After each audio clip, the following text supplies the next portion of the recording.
Assalamualaikum warahmatullahi wabarakatuh. Bismillahirrahmanirrahim. Nahmaduka ya ghafuru ya syakuru. Mashalli wa sallim barik ala sayyidina maulana Muhammadin wa ala alihi wa sahbihi asma'in nama ba'du. Sayyidina Ali itu diantara sebabnya beliau dekat Allah itu karena muamalahnya sama Allah itu benar. Di antara muamalah itu yang diriwayatkan di kitab Ar-Risalah itu syariah adalah masyhur itu. Kafani izzan antakuna li rabban wa kafani fakhran an akuna laka abdan. Tiap malam yang beritanya itu, ya Allah, saya sungguh sangat mulia karena engkau yang jadi Tuhan. Coba kalau saya dituhani manusia yang mati atau dituhani siapa yang mati juga. Wa kafani fakhran an akuna laka abdan. Saya ini bangga sekali karena jadi budak, jadi hamba zat yang tidak mati. Jadi pakem-pakem yang menjadi masyrab kalau dalam bahasa tasawuf itu yang menjadikan wali. Sehingga yang dikatakan ibadah itu apa? Ma'rifatullah, mengenali Allah secara benar. Jadi jangan kira wali-wali dulu terus terlalu istiqomah. Ada juga mereka punya pakem yang menjadikan Allah itu ridho. Saya beri contoh nih, di sini banyak makalah, nanti saya beberapa baca tabarruk. Banyak riwayat dari orang-orang sufi. Nabi Ibrahim itu pernah ketemu orang Majusi. Beliau terkenal sakhok, terkenal sakhiyah. Ketika ketemu orang Majusi, ya Ibrahim, saya ini sehari saja ngasih makan saya. Kamu kan tukang ngasih makan orang. Terus, ya tapi bisyarti antus lima, kamu harus Islam.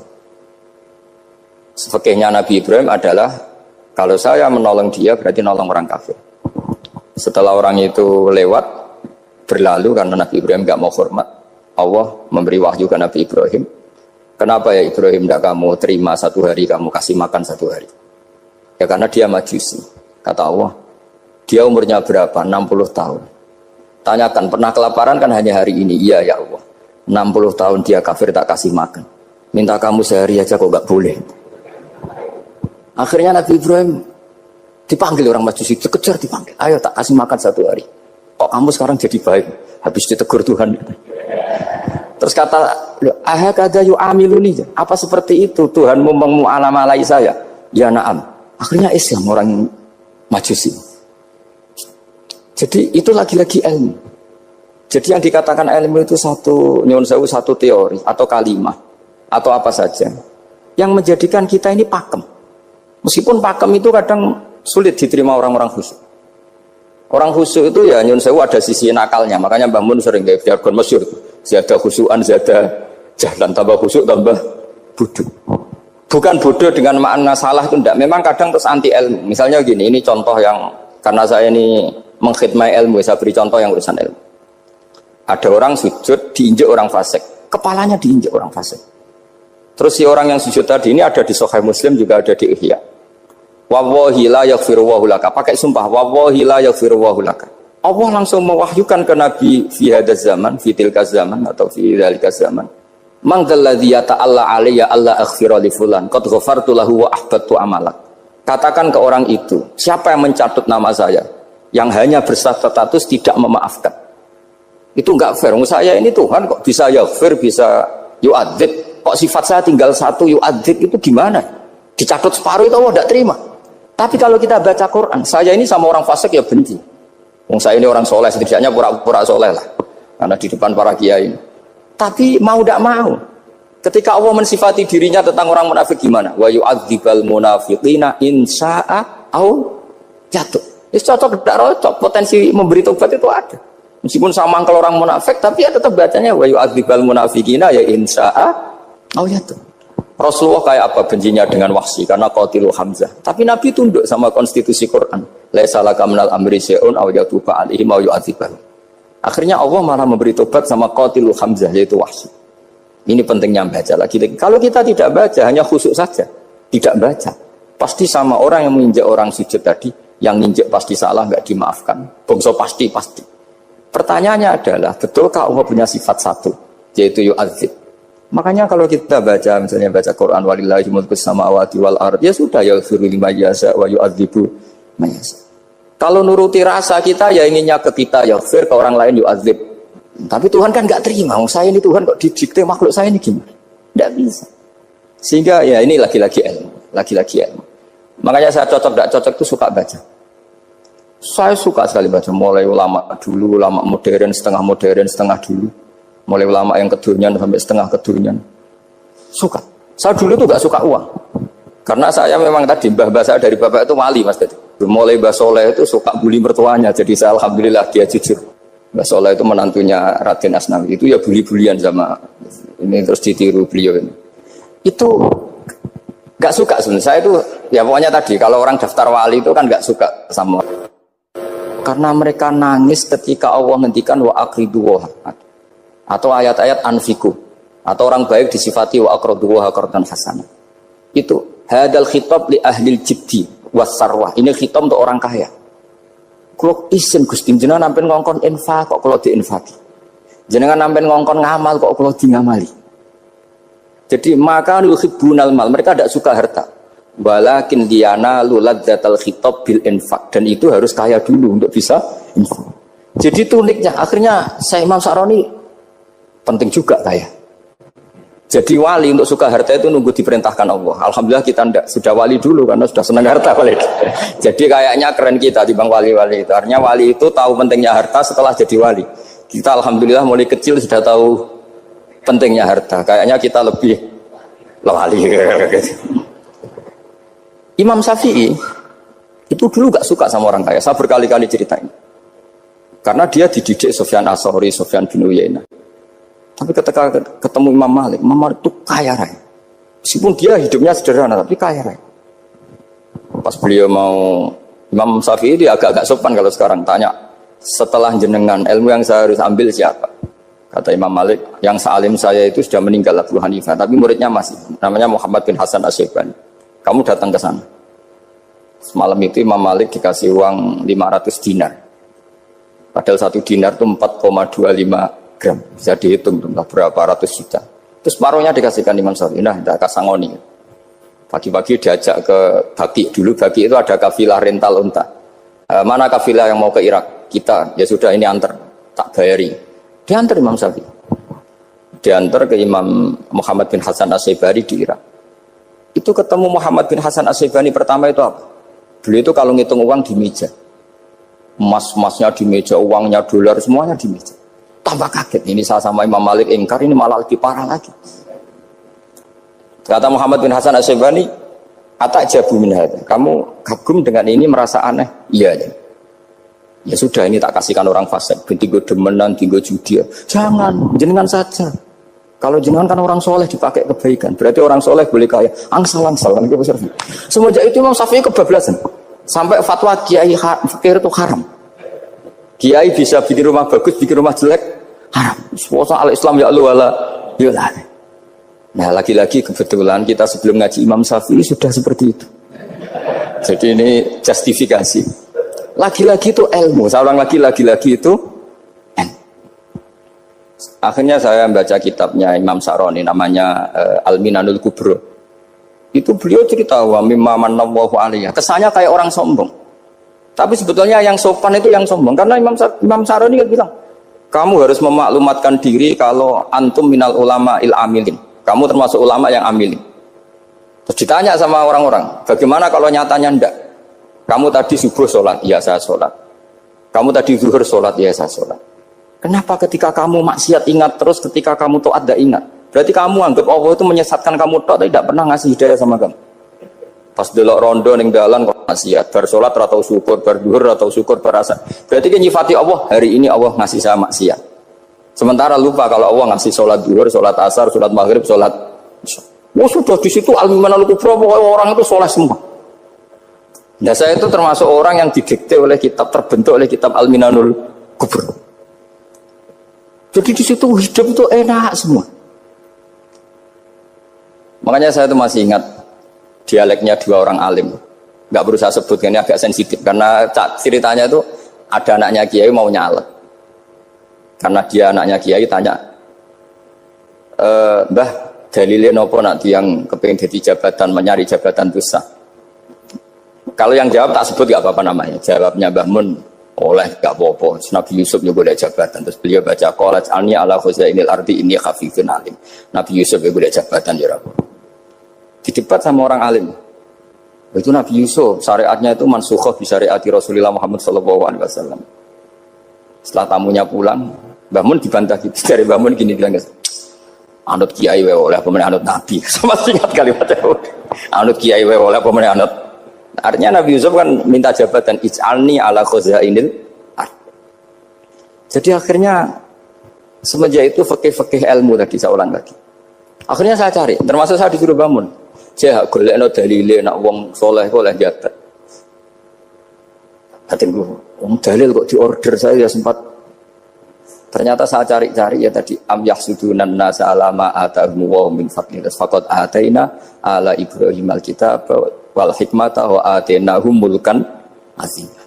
Keluarga Nabi Ibrahim di antara sifat yang disebutkan Allah adalah dikasih mulkan azim. Sebab itu akhirnya kiai Indonesia itu mazhabnya Safiyah semua. Politik ya kerso, jabat ya kerso, proposal ya kerso.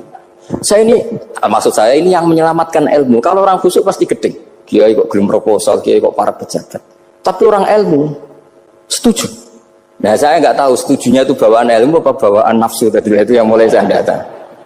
Nah kalau saya kan bawaan ilmu saya baca. Jadi saya 22 hari itu kalau habis subuh ke rumah sakit, tapi kalau asar pulang ngajar. Ya begitu terus. Karena mbah-mbah saya itu sukanya ilmu Masya Allah. Karena ilmu itu penting. Apapun pakemnya para wali itu kalau diingatkan secara ilmu itu terus kayak runtuh. Saya berkali-kali mencontohkan. Dan itu valid, data itu valid.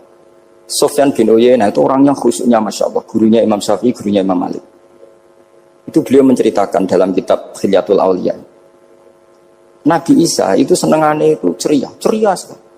Nabi Yahya itu senengannya bersengut, abusan, suka kayak takut akhirat, takut penyakit. Tapi bukan takut corona, enggak ya jelas kan.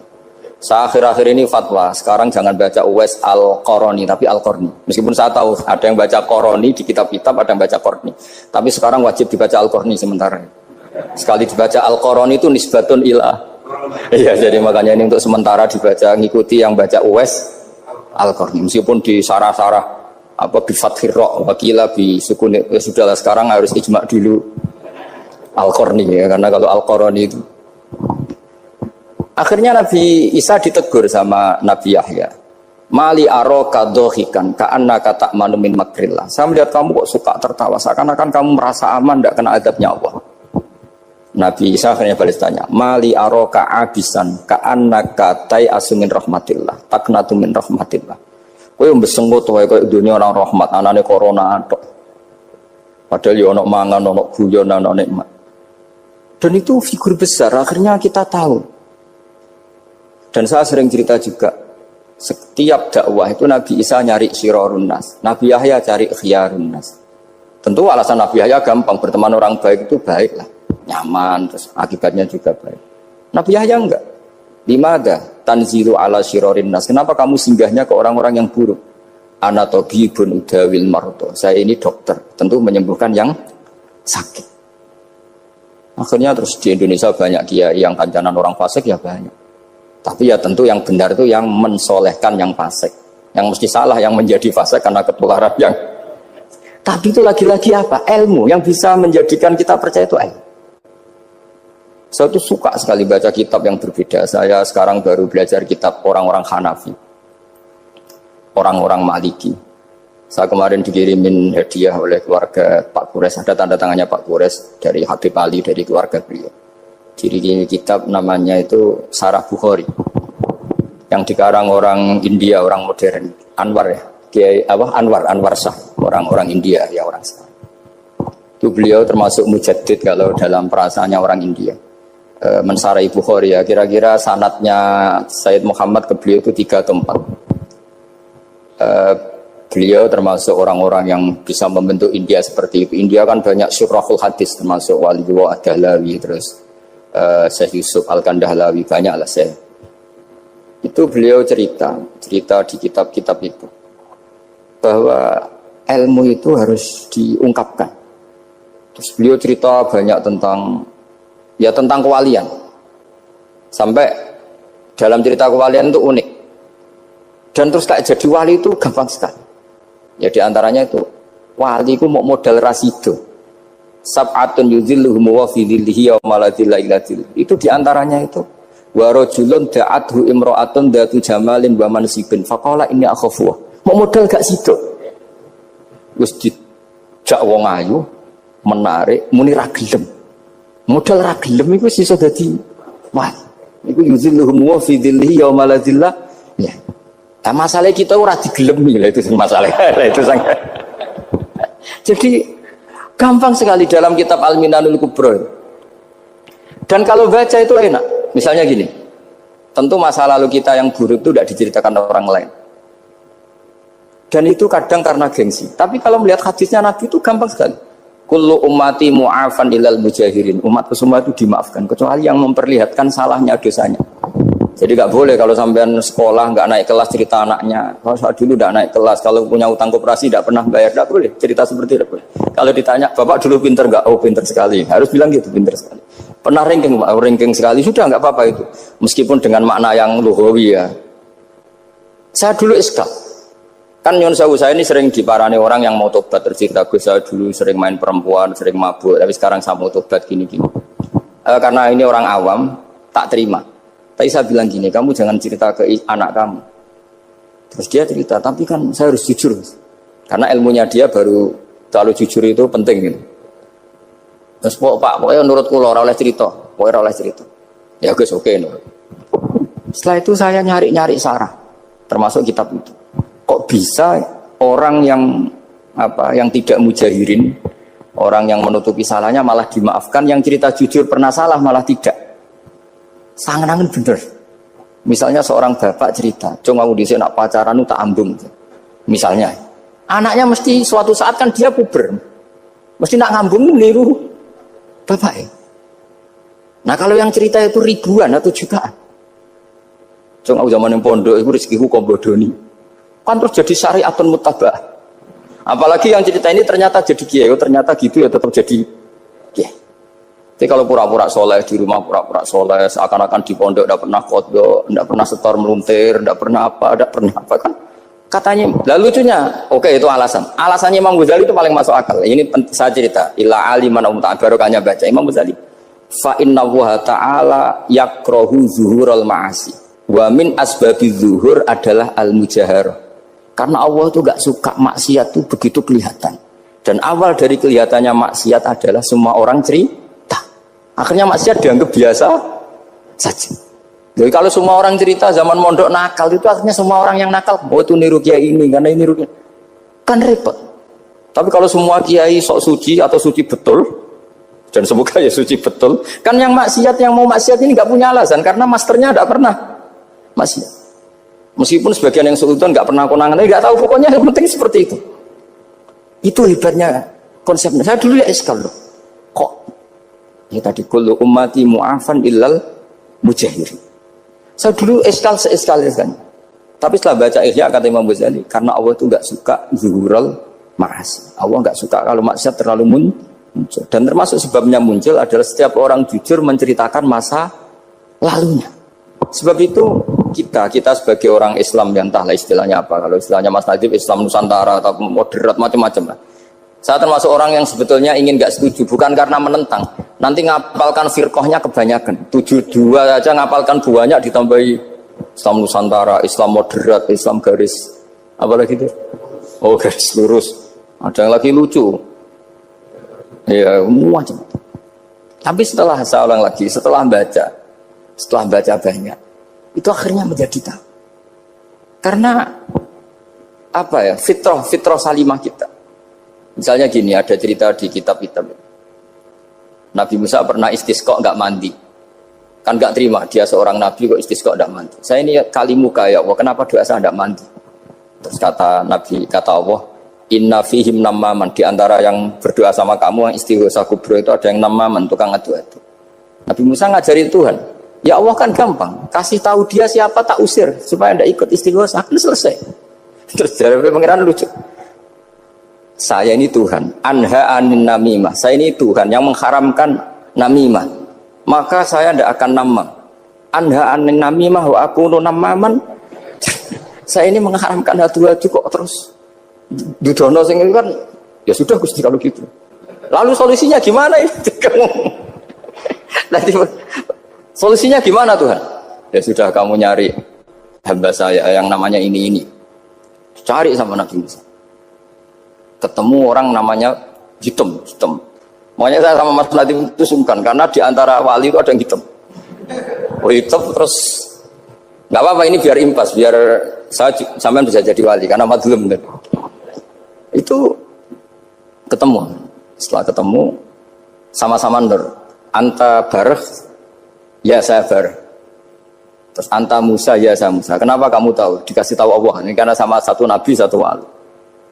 Terus saya ini mau istisqa gak mandi, tapi sama Allah disuruh minta doa sama kamu. Itu doanya tuh ngawur sekali, bukan sekedar ngawur sekali. Ya Allah, apa engkau sudah tidak punya stok air sehingga tidak ada hujan? Gitu.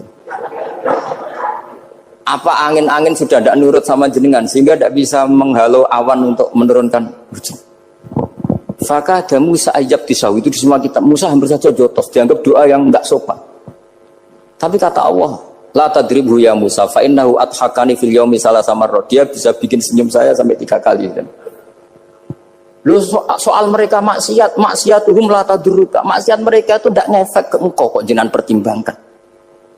Maksiatuhum la tadruka. Akhirnya langsung hujan.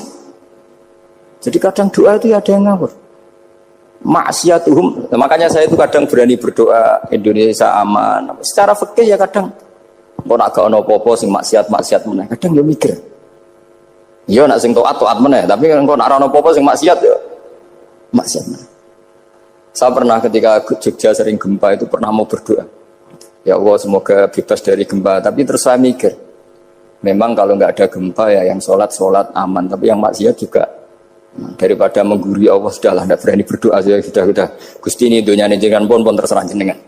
Tapi saya sebagai orang Muslim sing apian kan ya kepengin arham linnas. Boleh dalil lu kangelan, tapi gara-gara baca barek tadi maksiatuhum la tadurruka. Maksiat mereka itu tidak bahaya bagi kita. Pun Gusti ra usah kakean pertimbangan pun udan mawon. Udan langsung. Lagi-lagi karena baca. Termasuk di Al-Minanul Kubra itu ada cerita tentang Nabi Isa. Cerita itu tidak hoax, ini kata Imam Sa'roni. Ada orang itu perajin sepatu, perajin sandal. Ya Allah, engkau itu bilang butuh sandal ukuran berapa, nanti tak bikinkan. Engkau bilang kendaraan kamu apa, nanti saya yang fasilitasi ada ini. Pakaiannya kalau dames. Apa, pokoknya saya ingin khidmah sama jenengan. Terus Nabi Isa yang terkenal baik itu ya faham mabibaksi hampir saja dibukut. Terus kata Allah jangan Isa, dia muji saya sesuai yang dia ketahui. Lagi-lagi baca. Jadi tidak bisa kita mengadili orang lain ini kalimat ini tasbihu wa bil khalqi, itu tidak bisa, tidak segampang itu. Kecuali yang ngomong orang-orang Mu'tazilah atau orang-orang Khawarij mungkin kita lawan karena berdasar ilmu. Kena lugu rusak. Karena orang lugu itu gimana ya?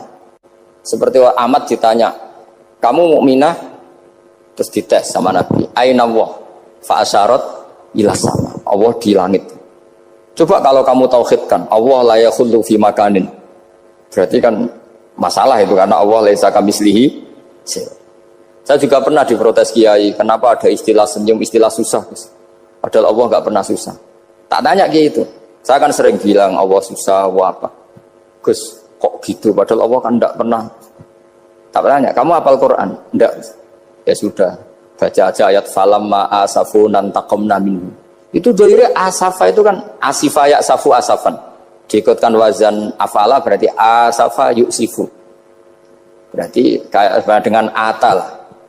Ya ata ya'ti ityanan, kalau ingin wazan afala kan ata yu'ti ita, sama dengan falamma asafu mongko sumangsani gawe susah sapa Fir'aun wa kaumu nah ini ingsun Fir'aun mari ribet, mari aku susah, aku pengiran jadi tandingi intaqamna minhum katamu.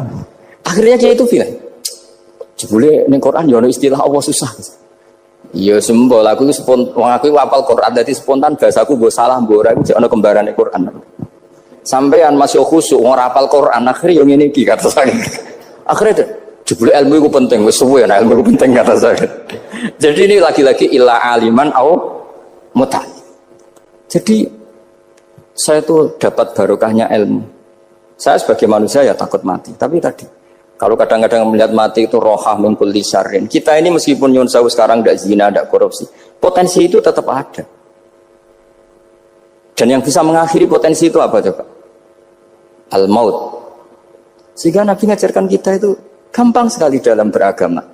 Ij'alil hayata ziyadatan li fi kulli khairin wal mauta rohatan li min kulli syarrin. Lagi-lagi ilmu yang menyelamatkan kita itu ilmu.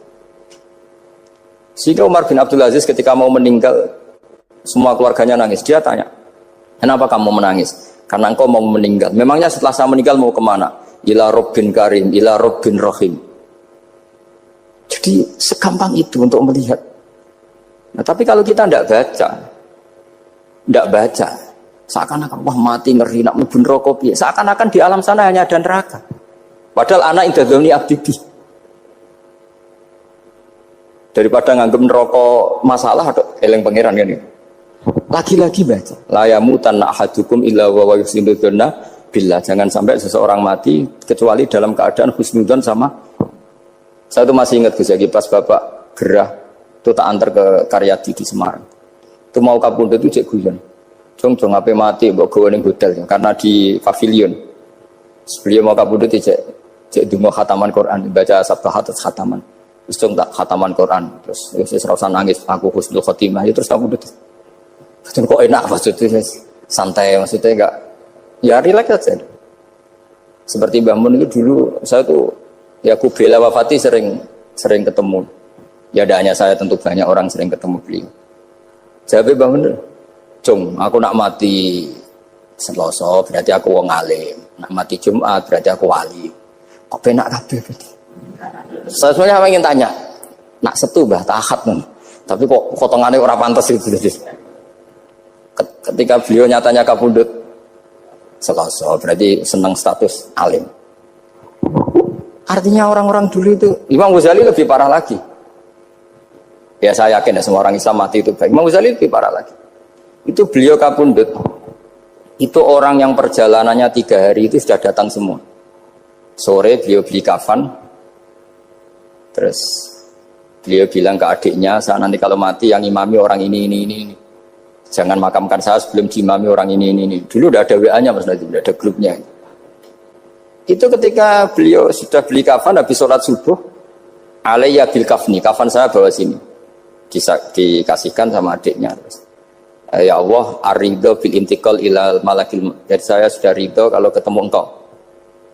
Terus kapundhut. Adiknya bingung karena orang yang ditunjuk itu harus 3 hari perjalanan. Ternyata datang semua terus. Kok kenapa engkau datang? Ghazali wis tanda aku ini 3 dina yang lalu. Jadi aku langsung perjalanan. Pamit saja. Lalu kubu sebelah ini cerita Mas Nadi yang tukang tukaran sama kubu sebelah itu Mas Nadi. Kalau saya ini orang baik gak suka tukaran berarti masih orang baik.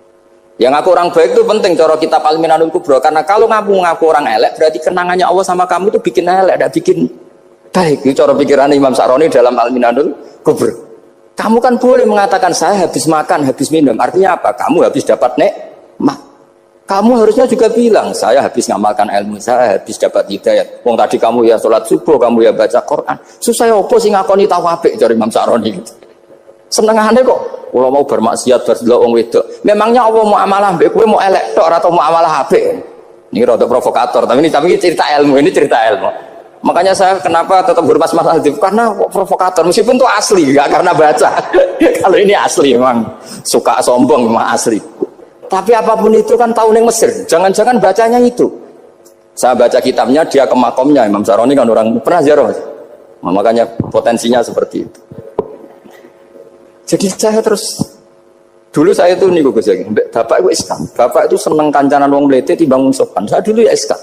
Bapak itu kancanan wong mlete itu. Suatu saat bapak wafat, si pendereknya bapak yang mlete ini tak kancan. Marah tuh orangnya. Mulai terus. Tangan-tangan bener wong mlete. Jadi kalau tak tanya, mun sarapan Mbah wonge sepuh. Oh wis lho Gus, iso-iso wis kudu sarapan wajib. Wis rokok, oh wis. Ternyata dia lebih gampang ngitung nikmat. Kok gak kerja Bang? Nah, aku nang masjid di 10.000 kon ngino wong kerja ora usah di 10.000 wis rojo iso mangan iso ngombe. Lha opo ngamulo wong liya? Kan kok bener sesuai. Sementara sing sopan kurang ajar. Mbah mun mangan. Terus ngenteni kerja angel kabeh mboten panen men ngenes. Kaya Allah ora tau oh mungkin karena ini Bapak. Jadi akhirnya sesuai ora pati. Kancana nang sopan-sopan. Ternyata orang sopan ya kaca juga mau eling sisi panen akeh tak tahu. Mbah panen kathah. Mboten Gus namung niki. Kok ngeluh terus. Jadi makanya ini kan apa-apa kalau berlebihan itu repot. Seperti saya pernah ditanya, kalau orang Jawa Timur itu hormatnya sama kiai, kalau sama orang biasa itu kurang hormat. Kalau orang Solo itu sopan-sopan, tapi ya sama-sama ada masalah. Kalau ada kultur semuanya sopan, nanti ya hum yukrimuna aliman wa fasikon wa solihan wa tolihan. Sopan yang berlebihan akhirnya sampai pernah ada seorang kiai latihan. Ini kisah nyata. Itu teman saya. Ketemu orang Solo dihormati. Sempat GR, barokahnya ilmu saya dihormati orang. Allahu Allah iku Allahu la ilaha illa huwal hayyul qayyum. Al hayyu dzat sing urip. Mergo sing gampang bedakno Allah mbek Nabi Isa, ambek berhala, ambek semuanya yang disembah selain Allah adalah kehidupan. Kita gampangane tau ngidolakno Isa kaya apa, tapi akhirnya kecewa nak dianggap pangeran. Mergo nyatane cara mereka pun Isa mati disalib. Utawa cara Islam Isa itu diangkat. Di itu objek. Apapun hebatnya Isa diangkat, diposisikan di langit, kerennya apa? Jenenge di itu objek. Berarti yang keren adalah subjeknya, yaitu Allah Subhanahu wa ta'ala. Terus kita ini sebagai orang itu punya ketakutan. Nak pangeran mati ku piye? Nak kowe mati kan gak punya akibat apa-apa. Srengenge tetap baik-baik saja. Sistem falak galaksi baik-baik saja. Sistem alam baik-baik saja. Wong sing mati kowe. Bayangno nak sing mati pangeran. Maka ketakutan seorang mukmin adalah apa? Punya Tuhan yang mati. Kemudian itu diobati bahwa Tuhan kamu itu Tuhan sing aman, al-hayyu sing selalu hidup. Kemudian disifati lagi al-qayyum. Apa artinya hidup kalau bergantung orang lain, bergantung makhluk lain? Itu gak keren, karena bergantung itu gak keren. Al-qayyum, yang Allah itu zat yang berdiri sendiri. Oh, itu kan terus sempurna. Bukan mau ayat kursi sempurna. Bejani Gusti kula maca ayat kursi. Kowe ora maca iku kasihate mbahmu. Bocah kok. Oh, bocah ora bakat wali. Uteke wis elek. Wah, baru dimaterekno. Kasihate apa nak maca ayat kursi? Kasihate mbahmu. Jimat ya seneng. Kulo ora seneng. Maksudnya tapi mbok gedhingi teman-teman yo ora oleh menjadi rezeki dia kadal jimat ke piye. Sing iso ngatur rezekine wong sapa wis keben muga disepuro pangeran. Tak disepuro ora apa-apa kelakuan kok ngono iku piye. Wis terserah pangeran ae. Jadi Allahu la ilaha illa huwal hayyul qayyum. Kemudian setelah hidup itu bisa saja gak peduli kita karena pas ngantuk atau pas tidur. Terus disifati la ta'khuduhu sinatu walana. Dan zat yang hidup itu tidak pernah ngantuk, tidak pernah tidur. Akhirnya kita ini nyaman punya Tuhan yang spesial yaitu hidup dan berdiri sendiri, tidak ngantuk, tidak tidur. Terus budi lahu ma fis samawati wa ma fil ardh. Dan miliknya Allah semua yang ada di langit dan bumi. Keren. Kita ini butuh air, butuh apa saja, dan itu milik Allah. Coba kalau milik manusia, nggak nak loro neng rumah sakit tuh, oksigennya larang ingun. Padahal kue nak loro, oksigen di mana-mana gak tahu bah. Jadi kita seneng. Alam raya milik Allah kita seneng, karena alam ini milik zat yang nggak butuh alam raya, sehingga kita yang pakai. Allah bikin air, Allah tidak butuh minum. Allah bikin padi gak butuh makan. Dia bikin semuanya untuk kita. Padahal itu kita tidak ikut pun. Punya akhirnya seneng mbek pangeran. Cek apike jenengan Gusti gawe ra melok nganggo. Sing nganggo kita-kita ini. Coba aku ora roh gawe rokok gunane apa ora roh.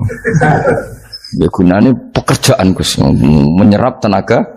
Ya wis sauri-unimu. Sementing kowe roh gunane rokok. Paham nggih? Roh gunane rokok roh carane mandorot kanggo kowe. Dadi padha roe lah sementing. Ya ora apa-apa tapi. Lalu senang berguyon kiai-kiai ini. Hanya nerawon wong pinter guyon kaya kiai. Yes. Kalau ini kan acara resepsi teng Kudus teng keluarga sarang keluarga ini Lukman. Segmisi Habib Umar Mutahar. Semua nang. Jadi guyonan neng kiai-kiai ora wis kiai-kiai kabeh termasuk Habib Umar. Ada orang kiai rokok. Ini cerita anekdot. Ada kiai rokok. Rokokan ngarepe dokter. Pak Yai, kalau rokok terus nanti kalau mati gimana? Gampang, saya bawa korek. Sing kiai niku maksudnya iku nak mau rokok terus mari mati. Kiai ini yang ngerti maksudnya dokter ngono. Tenang dok, sama si bawa korek. Maksudnya nak rokoknya mati karek Jumat. Jadi gak sambung apa? Nak guyonane Habib Umar, saya sering membaca bahayanya rokok. Saya baca itu. Setelah baca, saya berhenti membaca. Wangan pikirannya setelah membaca bahaya rokok berhenti rokok. Saya sering baca buku atau apa tentang bahayanya rokok. Setelah saya tahu berhenti membaca. Wong spesial, seneng kula niku bisa nikmati ya seneng putune Rasulullah, ya seneng guyon. Jadi seneng itu gak kudu mewah, apa? Lah kowe seneng ngenteni di Alphard malah kesel to. Wah, jadi kula nang di grup kata lah, piye sing seneng guyon, sing seneng. Mereka kula khawatir saya umat ini punya kenikmatan lewat jalur maksiat. Kan kula seneng ana kiai seneng guyon, bukan seneng papanya. Umat ini punya kesenangan yang tidak maksiat, itu saja. Ya tentu ada kiai-kiai yang milihnya ada guyon supaya orang enggak uraan, ya bagus. Wah, penting ikhlas. Wis syaratnya kabeh iku penting ikhlas, betul ikhlas. Ya ora kudu spesial ikhlasmu, ya ikhlas biasa lah. Kelas-kelas terilah sementing napa? Saya sering baca bahayanya orang rokok. Setelah saya tahu bahayanya, maka saya berhenti baca. Wongku kaget kabeh. Mereka pikirannya wong wis berhenti rokok ternyata. Mulai saya sering baca bahayanya orang miskin. Setelah tahu bahayanya, berhenti merasakan kemiskinan. Jadi saya tahu bahayanya neraka. Setelah tahu bahayanya neraka, maka saya berhenti.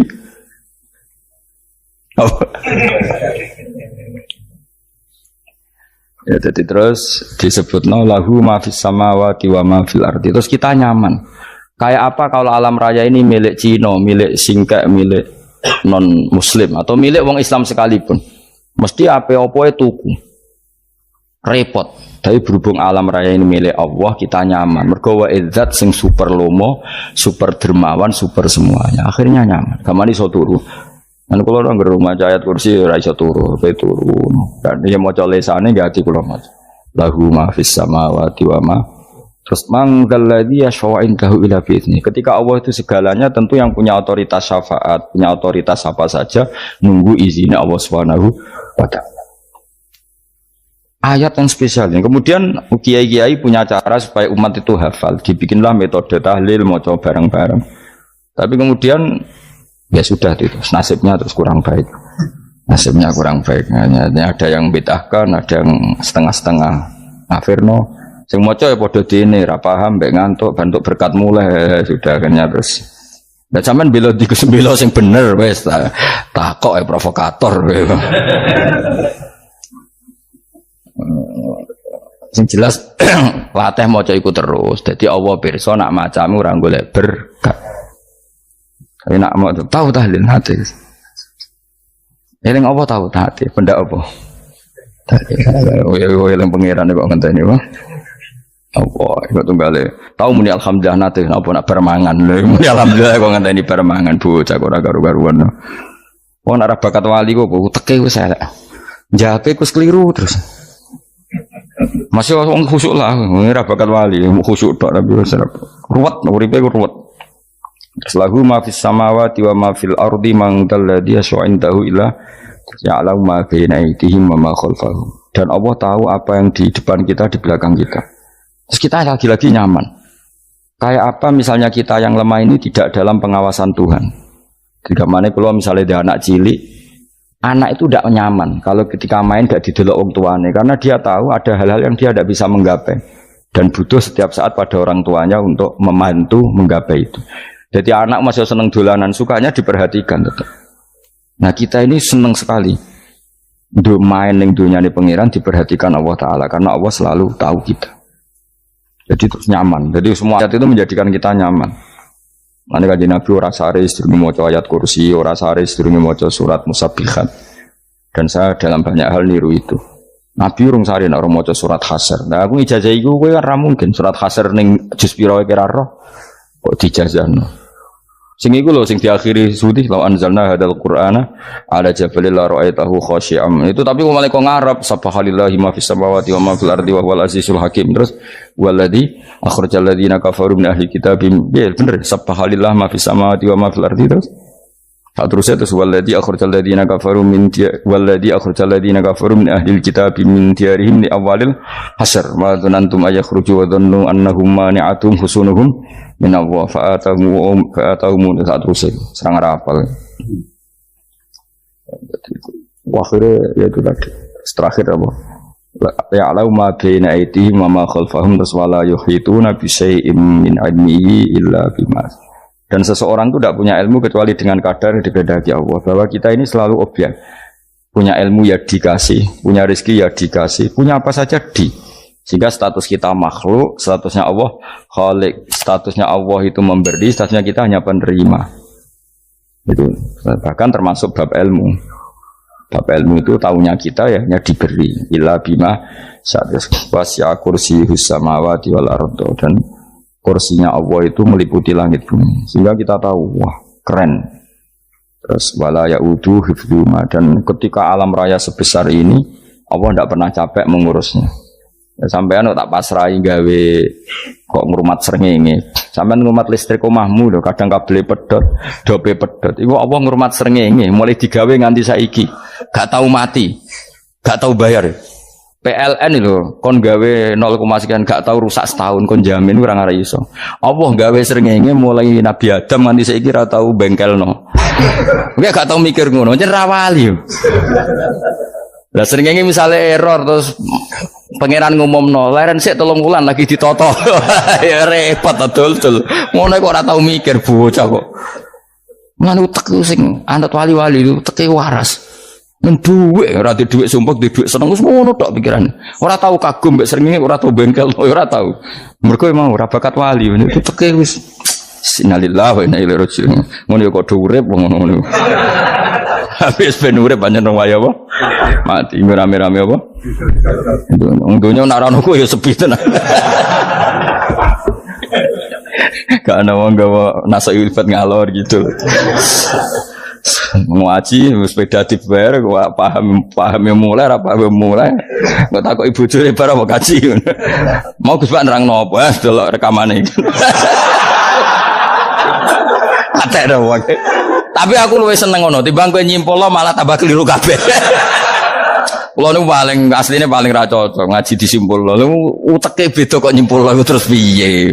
Tapi dilarang piye niate ya seneng tapi didukung mesti keliru wong nyimpul keliru. Mergo mesti nganggo uteke dhewe.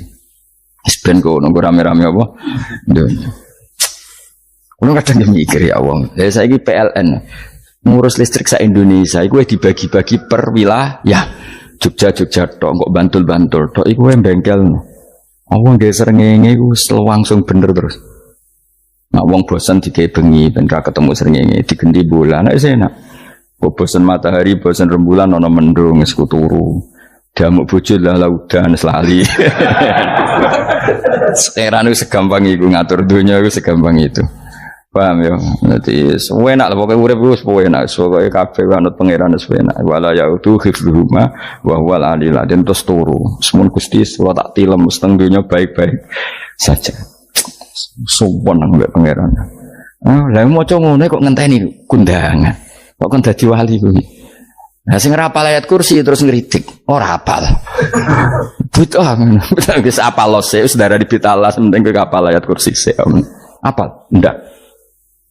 Kayak apal sih terus lagi bid'ah ora apa-apa. Dadi mergo ngono. Kaya kula misale bid'ah ora untuk bener, mergo ora tahlilan lah yo maca. Kula yo bingung ngadepi jenengan belo ndi padha ora jelas e. Yo, ayat kursi ku waca. Nah, tentu ayat yang seperti ini kan nggak mungkin kualitasnya setingkat nyuwun sewu ayat wakulu wasrobu. Makanya banyak ulama sama delok teng ngene itkon teng kitab-kitab tetap ada ayat sing spesial, ada ayat sing spesial tapi tentu nggak sekelasnya. Coba jangan kamu katakan atas bawah nanti suul adab bekala muwah, tapi tentu spesialnya ayat kursi itu tentu super karena menerangkan Allah sendiri. Sementara beberapa ayat menerangkan hak kita sebagai manusia, misalnya wakulu wasrobu, tentu kualitas fadhilnya beda. Tapi jangan katakan klasmen, jangan, karena kurang sopan dengan kalam wah. Tapi tetap beda. Makanya Nabi ngendikan ayat 3 apa loco, ngapain turu woco, di mana-mana woco. Oh, Nabi begitu bangga dengan ayat kursi. Akhirnya kena bakul ditulis di dor. Paham apa? Ditulis didol, baru kayak didol ya kayak hikmah ya, akhirnya dipasang ning ruang tamu, akhirnya ketara iki wong Islam bera Islam baru kayak ayat kursi. Pokoknya berpikir positif bae. Wah berarti si Doma Islam bukti nopo ono ayat kursi. Lho kula nu beberapa kali diselametno ayat kursi, kula nak ning perjalanan marung itu kadang yang merasa nyaman mergo ning warungnya ono ayat. Wah berarti Islami lah, ora kuatir nih kalau daging celeng, tetap nulung. Ya ini jujur man, kalau niku tetap asobia, artinya nak neng perjalanan sing gak jelas lor kidule, raro daerah kok marung ono ayat kursi, paling ndak kan orang ini punya etika, kira-kira ora bakal apa? Jualan daging babi lah misalnya. Ya tetap bantu lah, tetap. Umpamane terus dikei nggon salat. Senajan tuh sing duwe misale mbok salat ora ya ora perlu. Ya aja suudon ngono, wis anggap ae mosok masang ayat kursi kok. Ya sih gitu. Kan lumayan ada perangkat yang itu. Akhirnya bakule payu ayat kursi ini, sing di omah ya payu promosi nek iki Islami, sing blonjo ya nyaman, wis padha enake lah. Ayat kursi ini sing ngenes mergo tinggo. Ya tapi ya ndak lah. Nak niate ngono ya tapi ya ayat kursi tetap mulia dengan dirinya sendiri. Kulo seneng tenan mbek jeneng ayat kursi ya. Ya tadi kekhawatiran kita punya Tuhan yang tidak sempurna itu terjawab bahwa Tuhan kita super Itu kulo bayangno grepe turu nyen seneng. Senenge wae Gusti nak kulo turu iku langit bumi gak masalah. Bayangno nak pangeran sing turu, sistem Tuhan hancur. Makanya syaratnya jadi Tuhan bala tak khuduhu sinatu walan. Padahal kita menyaksikan Nabi Isa turu. Beberapa yang dituhankan selain Allah turu ngantuk. Bayangno misalnya kowe pas donga sing mbok dongani turu. Nah, kan kacau. Makanya Allah mensifati dirinya dan itu memang fakta la tak khuduhu sinatu walanam. Allah ora tau ngantuk, ya boten ate. Akhirnya sewenang kita sewenang banget mbek pangeran mergo dengan sifat-sifat seperti itu. Akhirnya raditu billahi nabah rabba wa bil islami dina. Al-Islamu siji Islam Al-Qur'an lan Qur'an Muhammadun Rasulullah. Wa yang bagilan saya kelana ketika kita anak kula yang ngucap kita fi kulli yaumin raditu billahi nabah rabba wa bil islami dina. Raditu ridho ingsun billahi kana rabban sebagai pangeran. Aku ridho banget, seneng banget Allah sing dadi pangeran. Muga mau pangeran liyane Allah ya kacau tenan. Nanti pangeran terus turu, terus ngantuk, nak ramangan lemes kan pusing. Apapun hebatnya Nabi Isa, misalnya buat pangeran ya pusing. Kadang pas sare, dungani tenan juga boleh pas apa? Ayo ribet mah. Tapi kita di pangeran sing la tak khuduhu sinatu walana mobil Islami dinan. Nabi Muhammadin sallallahu alaihi wasallam rasulan wa nabiyan wa bil Qur'ani hukman wa imam. Dan kita ridho Quran sebagai panduan hukum lan dadi imam. Imamu panu. Terus nikmat mau biro Islam, Quran, Muhammadur Rasulullah wal afiatu lan sehat. Ittifaul makarih tegese ora. Kowe ngene iki ra di dhuwit lah kan gagah. Ora ning penjara, jajal kene penjara lara kabeh. Baru kae ra di penjara Mas yo dirokok saler ngalor ngidul ambek go nasoihul ibad. Bariku kenalan ke grup wis rame dunya wis. Gak penting ngaji paham ora penting, sepenting tambah kenalan. Amit-amit tenan wis ben go rame-rame apa dunya. Wasitro lan ketutup sangka celok satrul uyub. Enggaklah celamu ra konangan wong akeh. Yes, padahal ya kurang ajar lho kara-karuan. Enggaklah ya rapati konang. Kenapa rapati konangan? Karena liyane ya sejenis, jadi saling menutupi. Alhamdulillah saling Wal ghina lan semuge anin nas, termasuk nikmat itu orang enggak tergantung orang lah fi umurid dunya ing dalam urusan dunia. Tapi nek urusan akhirat kowe ora iso ora bergantung guru. Jadi semuge sangka manusa terbebas iku maknane urusan dunia. Nek urusan akhirat kita butuh sanad kita ila Rasulillah sallallahu alaihi wasallam. Kowe ora oleh beragama berpikir sendiri, ora oleh agama itu riwayat kowe ora oleh mendekatkan Allah dengan cara kamu sendiri, ora oleh kudu nganggo sanad. Sesuai kaya wong-wong filsafat sing oknum iku. Saya tidak perlu sholat. Allah kan tidak butuh ibadah kita. Ngapain kita sholat? Mbahmu sing wong ngerti nak Allah ora butuh kita saja kok bogo kebanggaan mulai dhisik kiai yo ngerti nak Allah ora butuh kita. Kita yang butuh Allah. Nah mengekspresikan butuh kita kepada Allah kita nah Allah ora tau butuh. Bocah kok goblok ora karuan. Ya itu karena dia berpikir cara beragama dengan pikirannya kita ndak. Kita tahu Allah ndak butuh kita tahu. Kenapa kita sholat? Karena kita butuh Allah. Nah butuh Allah itu implementasi kita di ajarannya Rasulullah kita sholat. Kok malah Allah ora butuh sholat. Jadi kira sholat Allah ora apa-apa. Kowe ra ono wae Allah ora apa-apa. Kowe aneh-aneh kowe. Zaman kowe ra ono Allah ya ora apa-apa, baik-baik saja. Itu jokono kowe iku masalah, tapi ora bagi Allah, bagi kamu sendiri. Nah, ora masalah wis nyediakno neraka. Ya jadi orang itu boleh tidak butuh orang lain tapi fi umurid dunia. Nah urusan akhirat gak ada butuh sanad ya wa inna hadzal ilma dinun fangzuru amman ta'khuduna dinakum. Agama ini ilmu, kamu harus punya sanad.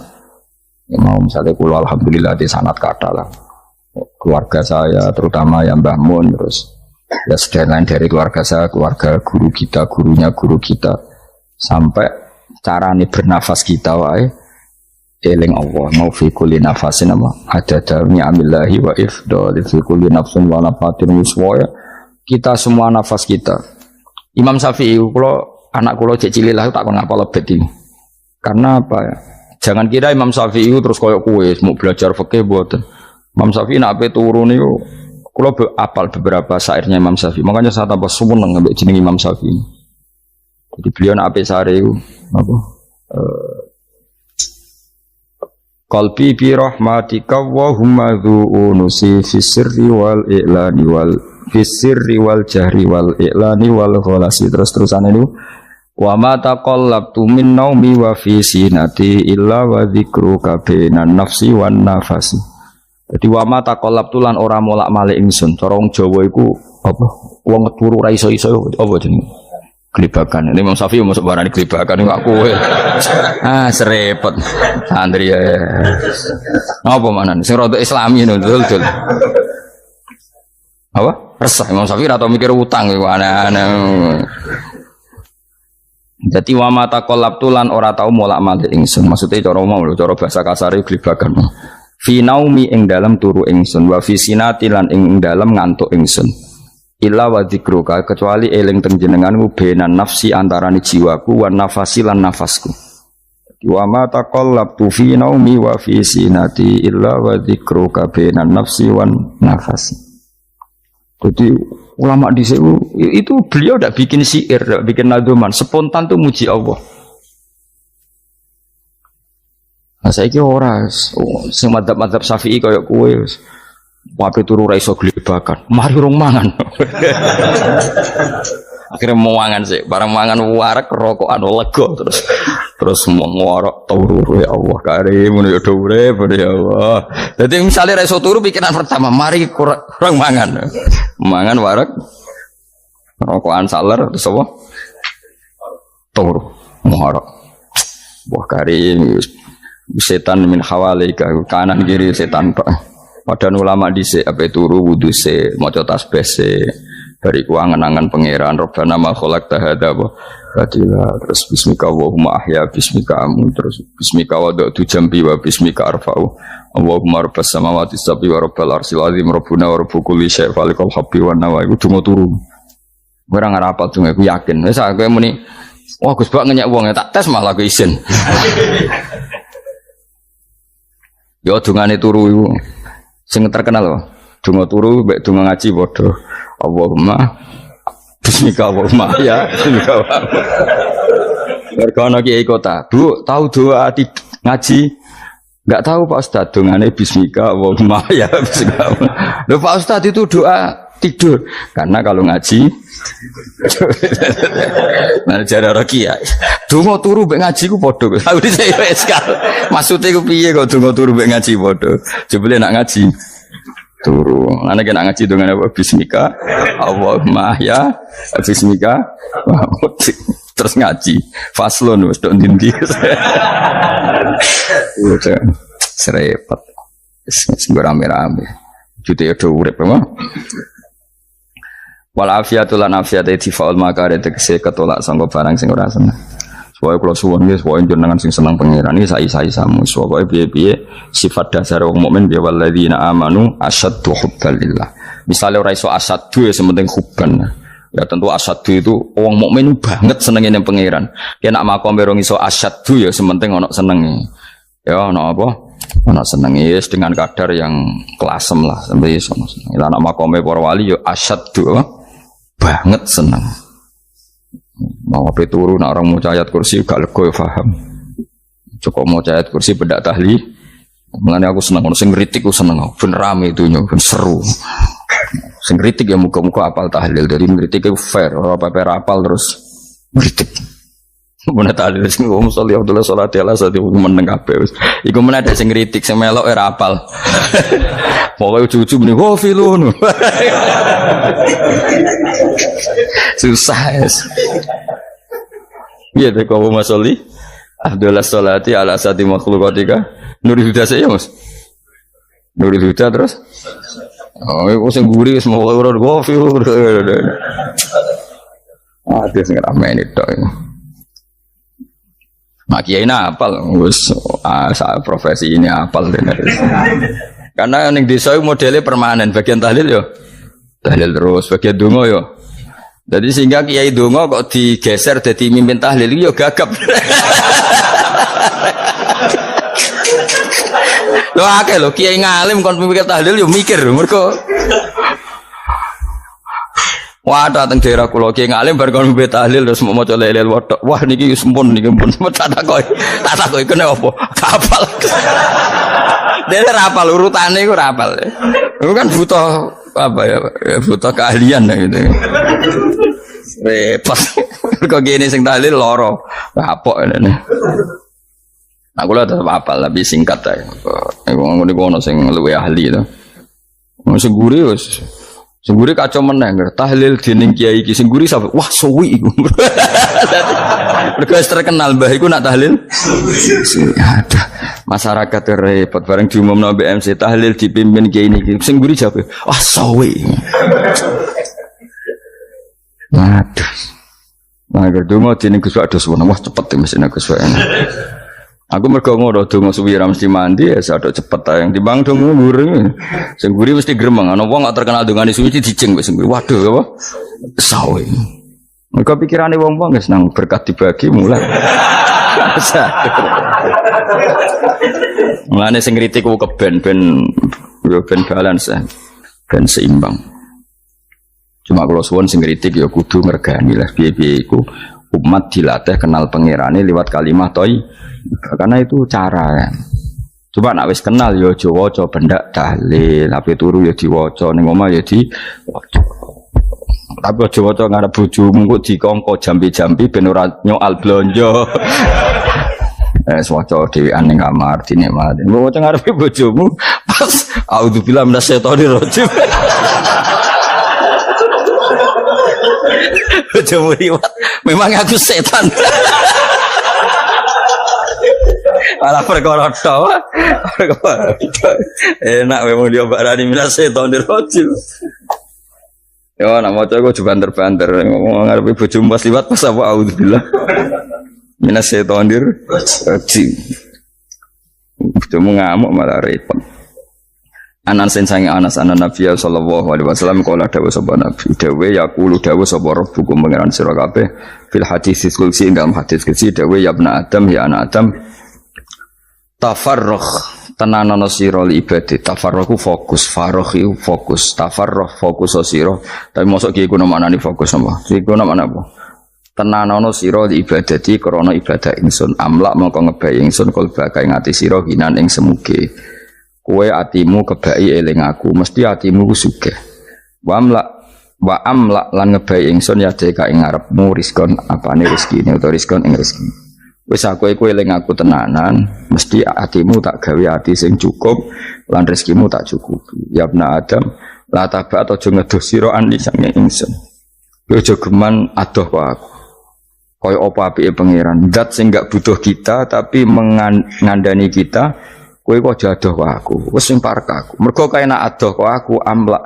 mongko nut apa jenenge ngebai ingsun kalbaka fakron kowe nek adoh kok aku mesti kowe fikir nek aja sampe kowe yo fikir ati fikir donya mergo adoh kok pengen wong adoh kok pengen di amlak kalbaka fakron wa amla ulan ngebaying sun yade ka ing tangan loro sira syukulan ing sibuk akhire wis ada pangeran sibuk tapi ora dadekno barokah uripe iku lara-larane wong kaya ya sibuk kangelan jebule ora dadi barokah uripe mergo ada saking pangeran tuang riwayat hadis sebab Tabrani wal Hakim.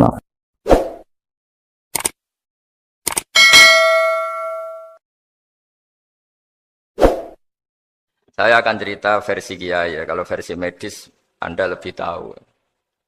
Kalau versi kiai itu kematian itu dianggap hal yang sebetulnya ada versi kiai ya, semua orang tahu lah pasti mati itu. Cuma inginnya mati itu kan macam-macam. Inginnya ya setelah kaya, terus setelah mapan, terus menangi anaknya mapan, cucunya mapan itu. Terus itu pun sebetulnya ada siap mati juga, tapi ya tetap mati itu. Jadi saya punya cerita, saya akan cerita yang lucu-lucu ya supaya enggak tegang ya menghadapi kematian. Dulu itu kroni itu ya sudah ada. Jadi Nabi itu ya punya kroni, tidak hanya pejabat. Nabi itu punya kroni. Nabi Sulaiman itu bisa terbang. Ya mulai dulu manfaatkan angin. Jadi angin itu mulai dulu memang luar biasa. Dimanfaatkan orang sekarang mulai tenaga angin, pakai rem angin. Mulai dulu angin itu luar biasa. Nah itu teman dekatnya Nabi Sulaiman tuh ya agak sopan tuh bilang gini, itu Pak Nabi itu kalau nanti ada malaikat Israel saya pinjam anginnya supaya tidak bisa ngejar saya katanya. Jadi mulai dulu tidak hanya pejabat, Nabi pun ya punya teman yang agak-agak gimana itu. Suatu saat malaikat Israel disuruh nyabut orang, misalnya namanya siapalah. Nanti saya sebut ada yang tepaan sama nanti tersinggung, ya semuanya siapa gitu. Yang jelas namanya ada Agus tidak Bambang karena bahasa Arab. Itu orang ini cabut di India. Nabi Sulaiman kira-kira ya di Palestina kira-kira itu. Si orang ini ternyata di dekat Nabi Sulaiman. Nah karena Nabi itu kan orang hebat lah, sehingga malaikat ya kadang silaturahim ke para nabi. Israel sendiri ya kadang-kadang silaturahim ke para nabi. Silaturahim yang paling enggak disukai ya silaturahimnya malaikat Israel. Datang ke Nabi Sulaiman, sebenarnya niatnya silaturahim. Ternyata ketemu orang itu. Kaget malaikatnya. Waduh ini gimana ini? Saya disuruh nyabut di India, kok orangnya di Palestina. Nabi Sulaiman kira-kira di kawasan Palestina, di wilayah yang katanya Israel itu. Karena Palestina kita tahu kan, menurut pemerintahan Israel itu wilayah Israel, menurut Palestina pemerintahan apa? Palestina. Tapi Indonesia alhamdulillah sampai sekarang itu enggak mau atau tidak punya hubungan diplomatik dengan apa? Israel. Sehingga kita harus istilahkan Palestina untuk warga Indonesia. Kaget malaikat ini katanya disuruh nyabut di India kok ada di sini. Nah si kroni ini, si orang yang itu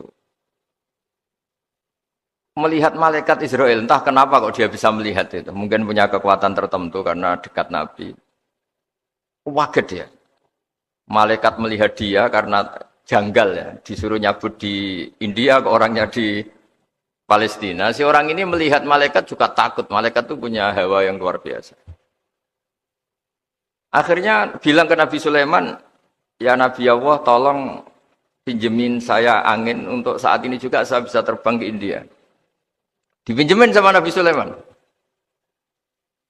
Akhirnya orang itu sampai ke India. Dikira angin itu sudah segala-galanya sampai India. Terus malaikat senyum, seneng dia. Wah ini sesuai protokol karena andai kan orang itu tetap di situ, malah malaikat nggak berani ngambil karena prosedurnya harus ngambil di India. Jadi andai kan dia tetap diam di situ, sebenarnya malah nggak masalah karena nggak sesuai apa panduannya harus karena dia terbang di India, malaikat itu nyusul ya terus diambil karena sesuai apa? Ya sesuai perintah harus memang diambil di India. Nah, kemudian saya kan memang dipesenin untuk memperkuat apa ya nakes teman-teman semuanya lah pasien. Tapi saya cerita dimulai dari yang seperti ini. Ini saya sengaja karena memang ya hidup itu seperti inilah. Pasti kita semua akan mengalami kematian. Cuma inginnya kita ya hidup itu ya sehat. Ya terus kalau mati itu ya tidak punya utang karena berat nanti utang. Saya tidak tahu fikihnya itu. Kalau utang pribadi itu hisabnya berat. Kalau utangnya lembaga itu gimana ya? Dihitung salahnya direkturnya, apa dihitung salah karyawan yang minta naik apa? Gaji. Saya tidak tahu. Kayak utangnya Indonesia itu yang disalahkan itu menterinya apa presidennya. Apa yang selalu mengajukan gaji 13. Tidak tahu itu. Karena di kitab tidak dibicarakan. Yang dibicarakan utang-utang apa? Pribadi ya. Kalau yang utang-utang lembaga negara itu nanti tak tanyakan malaikat auditornya ini gimana cara apa itu yang disalahkan menterinya apa presidennya apa direkturnya apa pengajuan proposal itu. Nah singkat cerita itu kalau ngadepin kematian atau sebenarnya yang ngadepi kehidupan juga kita ini inna sholati wa nusuki wa mahyaya wa mamati lillahi rabbil alamin. Saya bicara ilmunya kiai. Misalnya si A itu sebenarnya sudah ditulis dia mati karena kecelakaan. Yang satu ditulis mati karena sepuh, karena tua. Yang satu mati karena tersedak, yang satu mati karena ngelindur. Mungkin yang satu mati karena tenggelam. Sehingga sebetulnya andaikan kita melihat Lauh Mahfud, kita ini ya naif. Saya berkali-kali ngaji bilang, kadang kita ini takutnya sampai angking takutnya dari motor ngelamun, gara-gara ngelamun kita. Andaikan malaikat itu kok suka bully, tawain gitu. Kamu catatannya kecelakaan kok yang kamu takuti apa? Covid.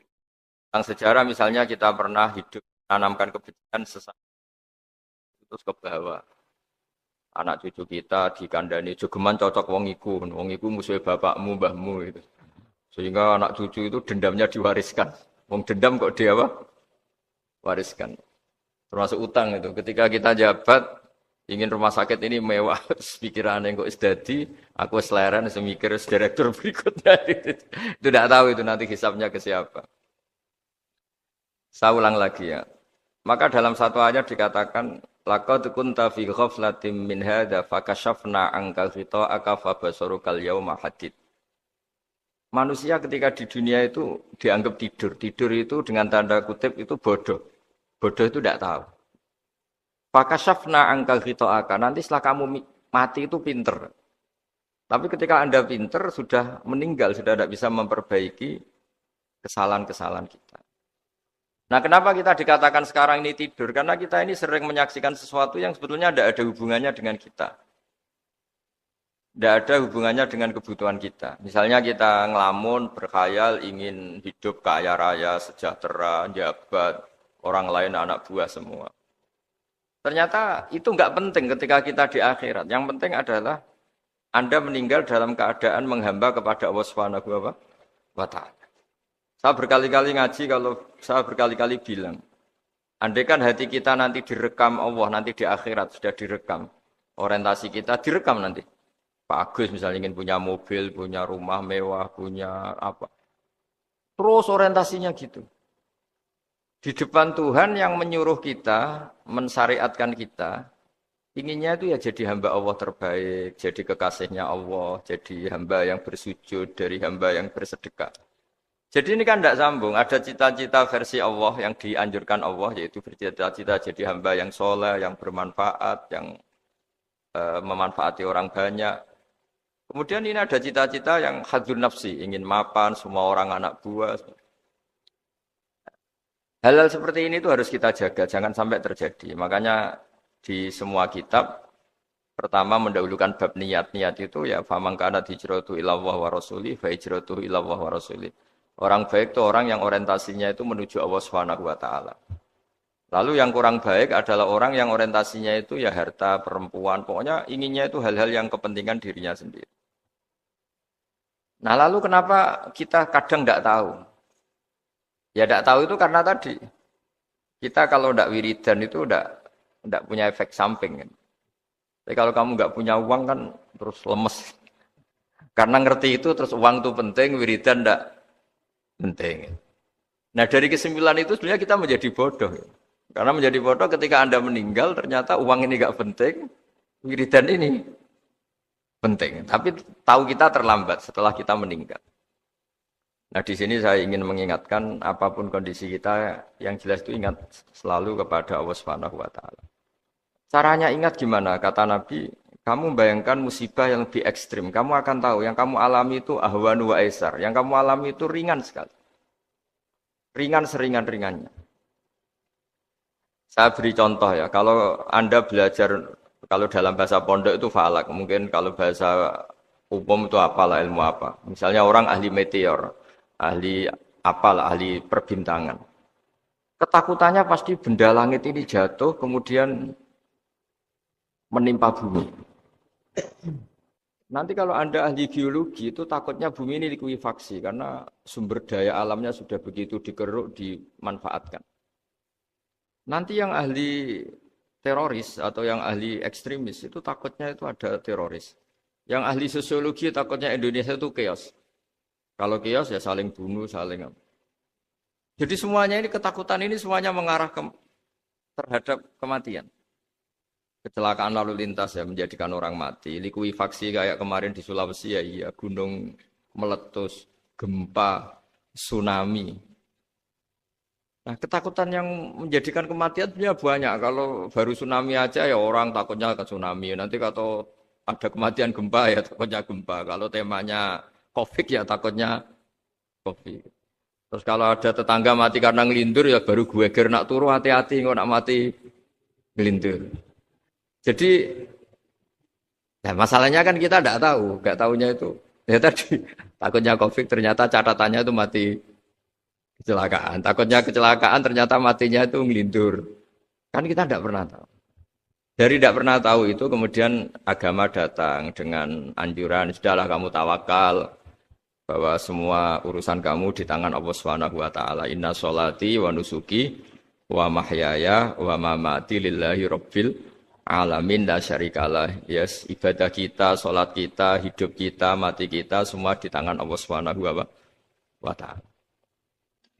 Sehingga dengan berpikir begini ini melihat COVID itu ya kayak melihat potensi kematian yang lain kayak karena gempa, likuifaksi, kecelakaan, karena ngelindur, karena macam-macam. Kenapa saya membuat atau menyarankan ya supaya orang berpikir demikian, supaya bersyukur bahwa kita ini dihimpit, disekelilingi penyebab kematian tadi. Kalau kita ahli meteorologi mungkin takutnya itu asteroid jatuh, terus kemudian meteor jatuh yang nggak habis digesek oleh sistem alam, terus macam-macam. Yang ahli gempa juga takutnya gempa, yang ahli tsunami takutnya tsunami, yang ahli sosial takutnya Indonesia chaos, kemudian saling apa? Bunuh, saling apa, dan sebagainya, dan sebagainya. Nah dengan keadaan seperti ini, kita ini baik sekali. Bukan sekedar baik, baik sekali. Kita tidak mengalami chaos sosial, kita tidak mengalami likuifaksi, kita tidak mengalami benturan benda langit di bumi kita. Karena itu sekali terjadi, bukan 1-2 lagi, tapi habis seluruh Indonesia, mungkin seluruh dunia. Nah di sini cara Allah membuat kita selalu bersyukur bahwa hal-hal itu tidak terjadi. Jadi ada sebuah ayat yang Allah selalu mengingatkan, A'amintum man fis sama ayyakhsifa bikumul ardo fa idza hiya tamur. Kamu boleh sekali-kali berpikir, bumi ini justru potensinya itu likuifaksi, potensinya itu hancur karena di bawah itu ada magma, ada minyak, ada macam-macam. Ini kan di bawah ini kan ngerongkong cara Jawa itu karena diambilin terus. Piro-piro diambil ya ini ya ono masih bisa dipakai. Belum sistem bumi sendiri, wa fil ardi qita'um mutajawirat. Bumi sendiri itu berupa lempengan-lempengan. Setiap saat itu potensinya geser, sekali geser ya jadi gempa itu. Terus belum benda langit yang potensinya juga jatuh. Sekali jatuh ya habis kita. Jadi yang kita ini dikepung sekian potensi yang bisa menghancurkan kita. Tapi nyatanya, mulai Nabi Adam sampai sekarang tuh ada kehidupan, ada khayal. Sing Joko yang kepengen payu rabi. Mungkin sing wis payu rabi ya mbah kepengen mbah roh. Macam-macam lah. Tapi yang jelas itu wong dikepung kematian kok ya khayalnya masih tinggi gitu. Lah enggak pernah ngayal ya orang yang utang ditagih itu, gak kober ngayal. Soalnya wedine tanggal kredit itu. Tapi ini saya cerita supaya orang Indonesia itu ngerti lah bahwa yang ngepung kita itu tidak hanya Covid.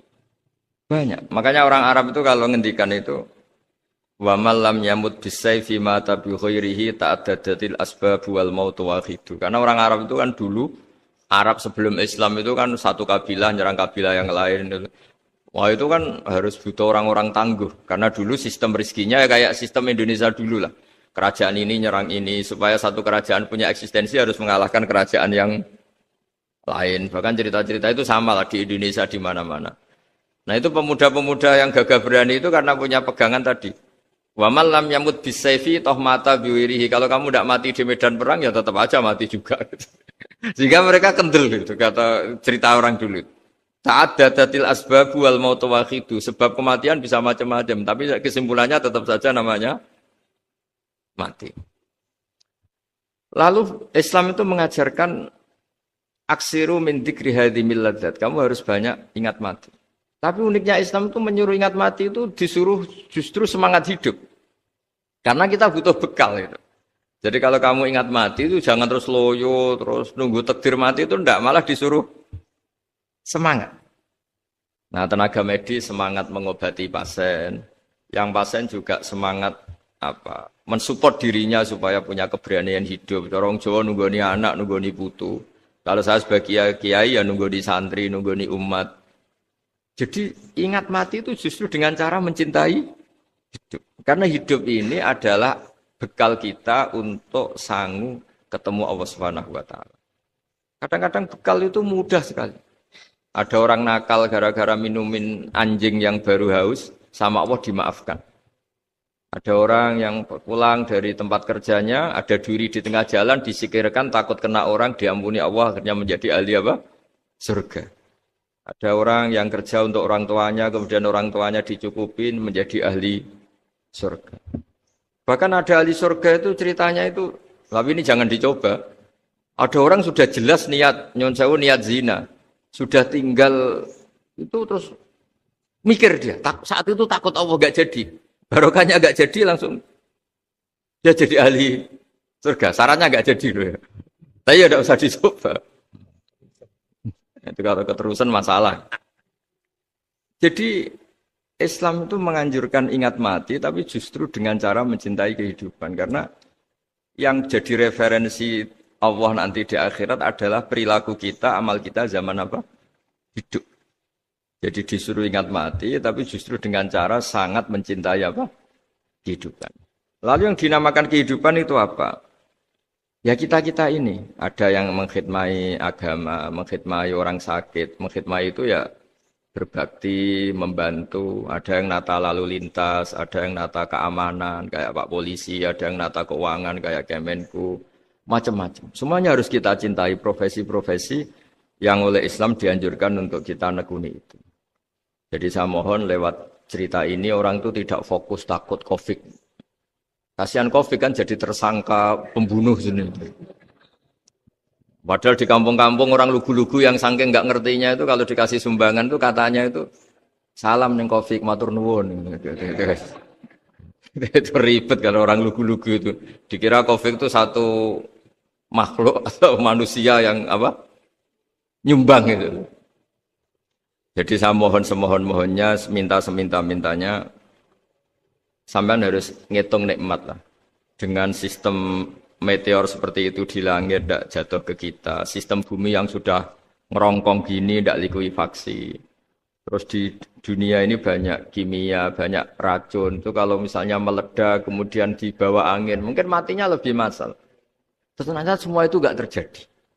Artinya nikmat yang sekarang kita dapatkan, kita nikmati sekarang itu jauh lebih besar ketimbang ketakutan kita.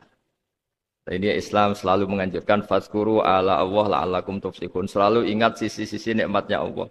Kamu jangan hanya sisi wah kita dikepung Covid, kita punya istri judes, punya anak nggak nurut, punya atasan sadis, punya anak buah nggak loyal. Kalau gitu terus ya kamu nggak berani hidup. Yang diingat masalah terus. Itu salah, hidup seperti itu salah menurut Islam. Yang Islam menganjurkan fazkuru ala Allah. Kamu ingat sisi-sisi nikmatnya Allah, bukan sisi-sisi kita hidup itu diuji. Saya punya sekian cerita ulama-ulama yang unik, yang punya nasihat itu. Jadi ada orang kaya raya, dulu temannya banyak, anak buahnya banyak. Suatu saat dia miskin terus gak ada yang berkunjung. Terus dia ngeluh, curhat ke ulama itu. Ketika saya kaya yang berkunjung banyak, ketika saya miskin kok nggak ada yang berkunjung. Kurang ajar betul teman-teman saya. Terus kata kiai itu lucu kalau yang ada nih. Ya bagus gitu dong ketika Anda miskin tidak ada yang berkunjung. Loh kok bisa? Ya misalnya kamu sekarang jadi buruhnya orang, pas disuruh-suruh, dibentak-bentak, terus teman kamu udah datang, malah kamu jadi tontonan toh. Mendingan nggak udah datang, jadi kamu ketika buruh orang nggak malu karena teman-teman kamu sudah tidak datang. Ya alhamdulillah kalau gitu ya. Jadi dulu satu hal yang dia dulu nganggap problem, ya kan kalau kamu misalnya dulu kaya, temannya banyak, jabat, terus yang takut banyak. Ketika sudah miskin, Yun Sawu jadi buruhnya orang, disuruh-suruh, terus teman kamu tetap udah datang. Siap nggak Anda? Siap datang apa siap tidak datang? Lebih siap tidak datang sebetulnya kan? Karena nggak jadi tonton. Akhirnya dia sadar. Ya gitu kalau dikeluhin, istri saya ini judes, sering marahin gini-gini. Ya bagus dong marahin kamu. Kalau marahin tetangga malah masalah. Coba kamu punya istri kalau marahin orang lain, pusing nggak? Mendingan marahin. Jadi pokoknya dilatih terus. Lama-lama dia bersyukur. Nah termasuk cara kita melihat kehidupan. Ada doa Rasulullah SAW yang luar biasa. Ya Allah, jadikan kehidupan ini sebagai penambahan saya untuk berbuat baik.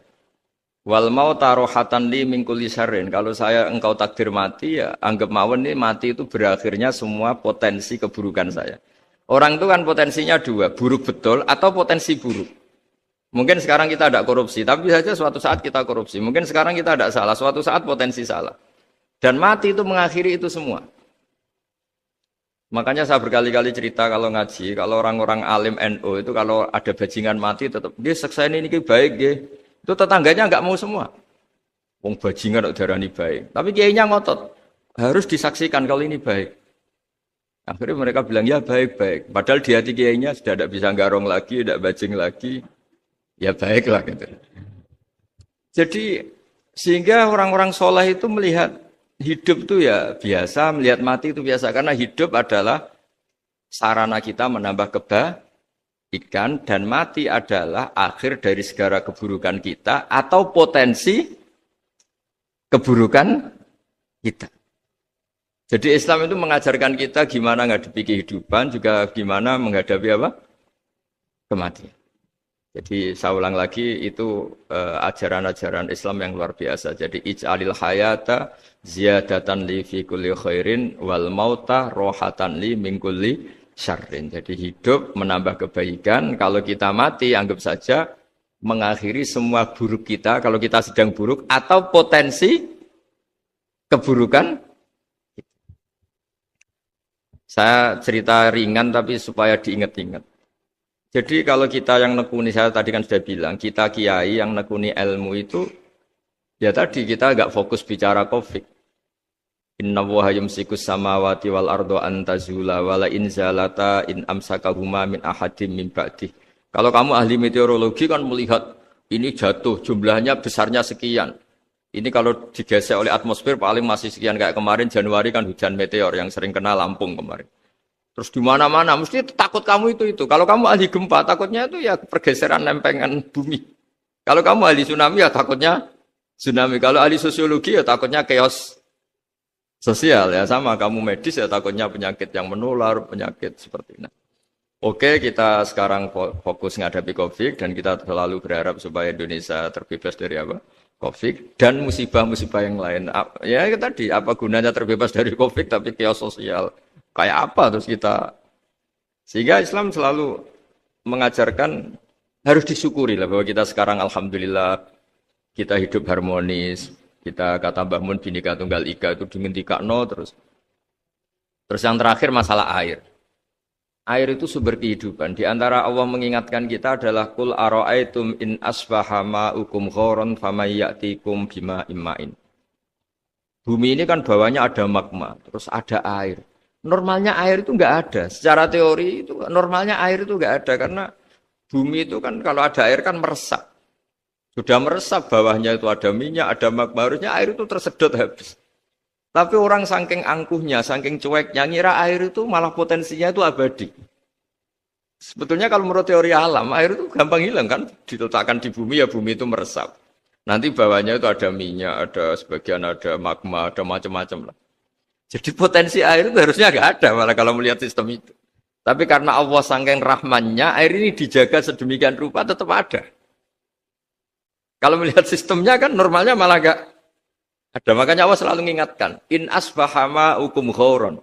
Suatu saat air yang kamu pakai, yang jadi sumber kehidupan itu bisa saja tahu-tahu hilang.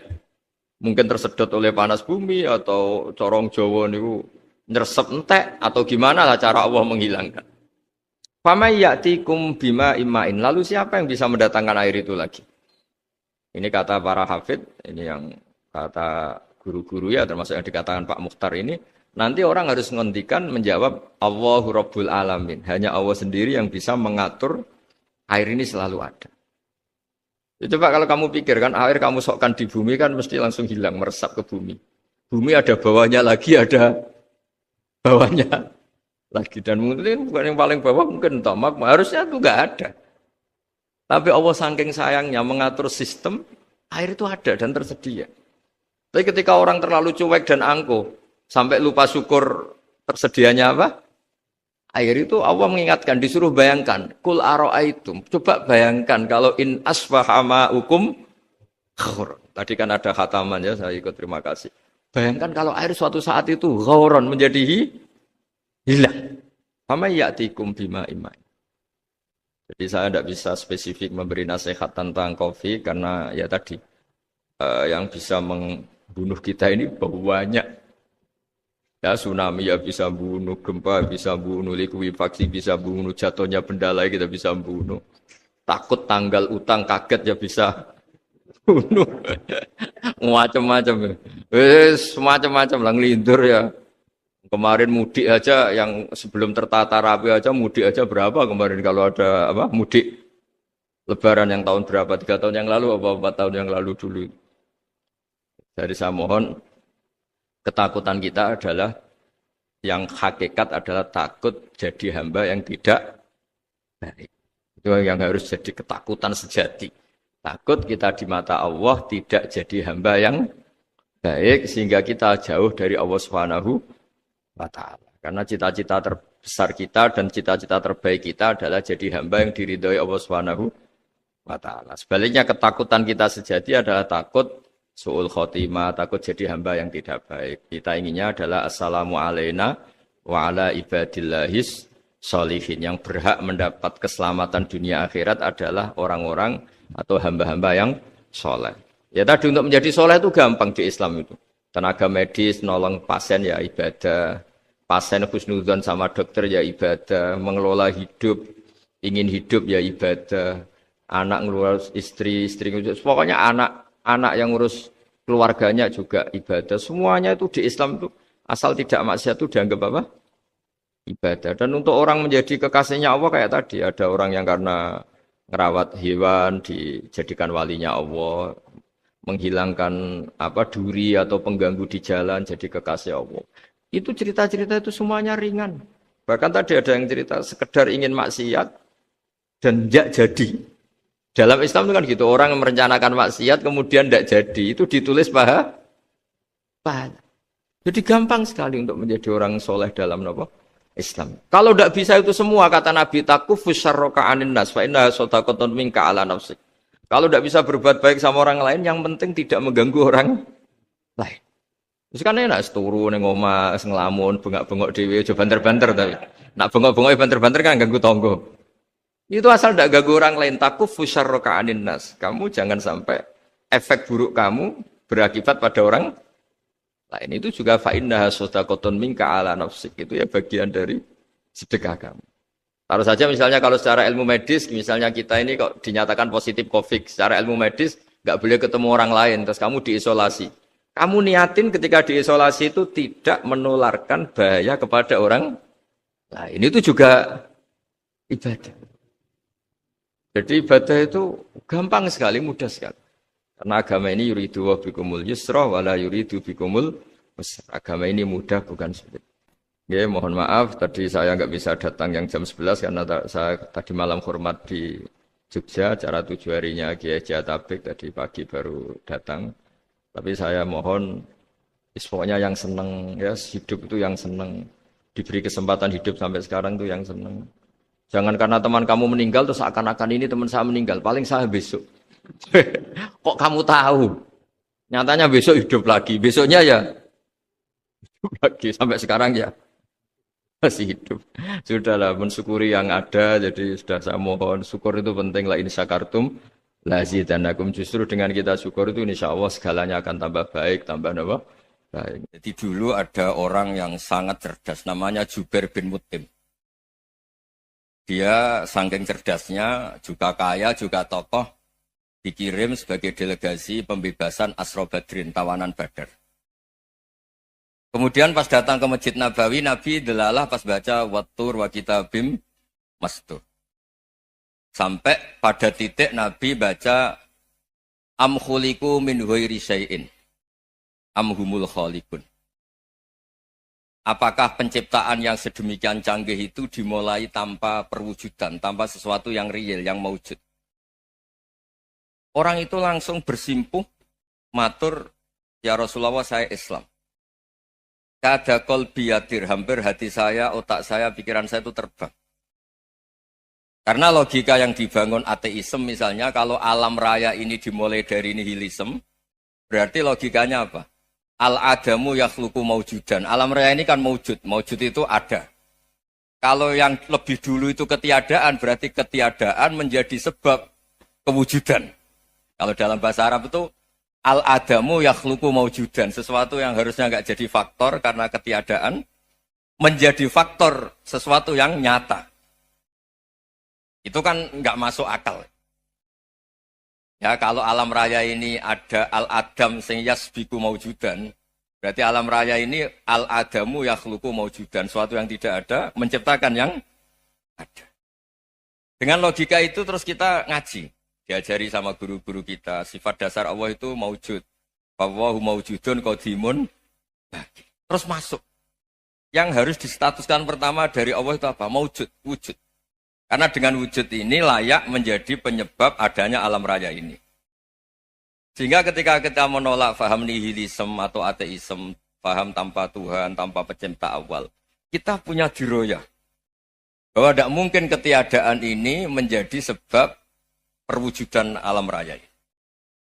Yaitu amkhuliku min ghairi syai'in. Masa alam raya ini diciptakan tanpa sebab yang nyata, yaitu wajibil wujud. Siapa itu? Allah Subhanahu wa ta'ala. Begitu juga menyangkut sholawat. Orang boleh beda pendapat tentang redaksi sholawat. Ada yang sholli ala Muhammad, ala Sayyidina Muhammad, Nabi Muhammad. Monggo lah masalah redaksi saja. Tapi setelah dianalisis, Nabi itu Pak Rektor, jadi Nabi setelah Nabi Isa saking dihormatinya sampai dituhankan. Juga jadi Nabi yang ada cerita masih hangat, orang Yahudi itu bunuh Nabi.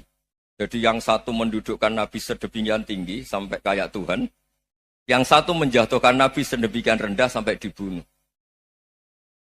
Kayak apa susahnya jadi Nabi Muhammad SAW. Kemudian dengan gampang, Hadaddin agama ini bikin syariat yang bernama sholawat.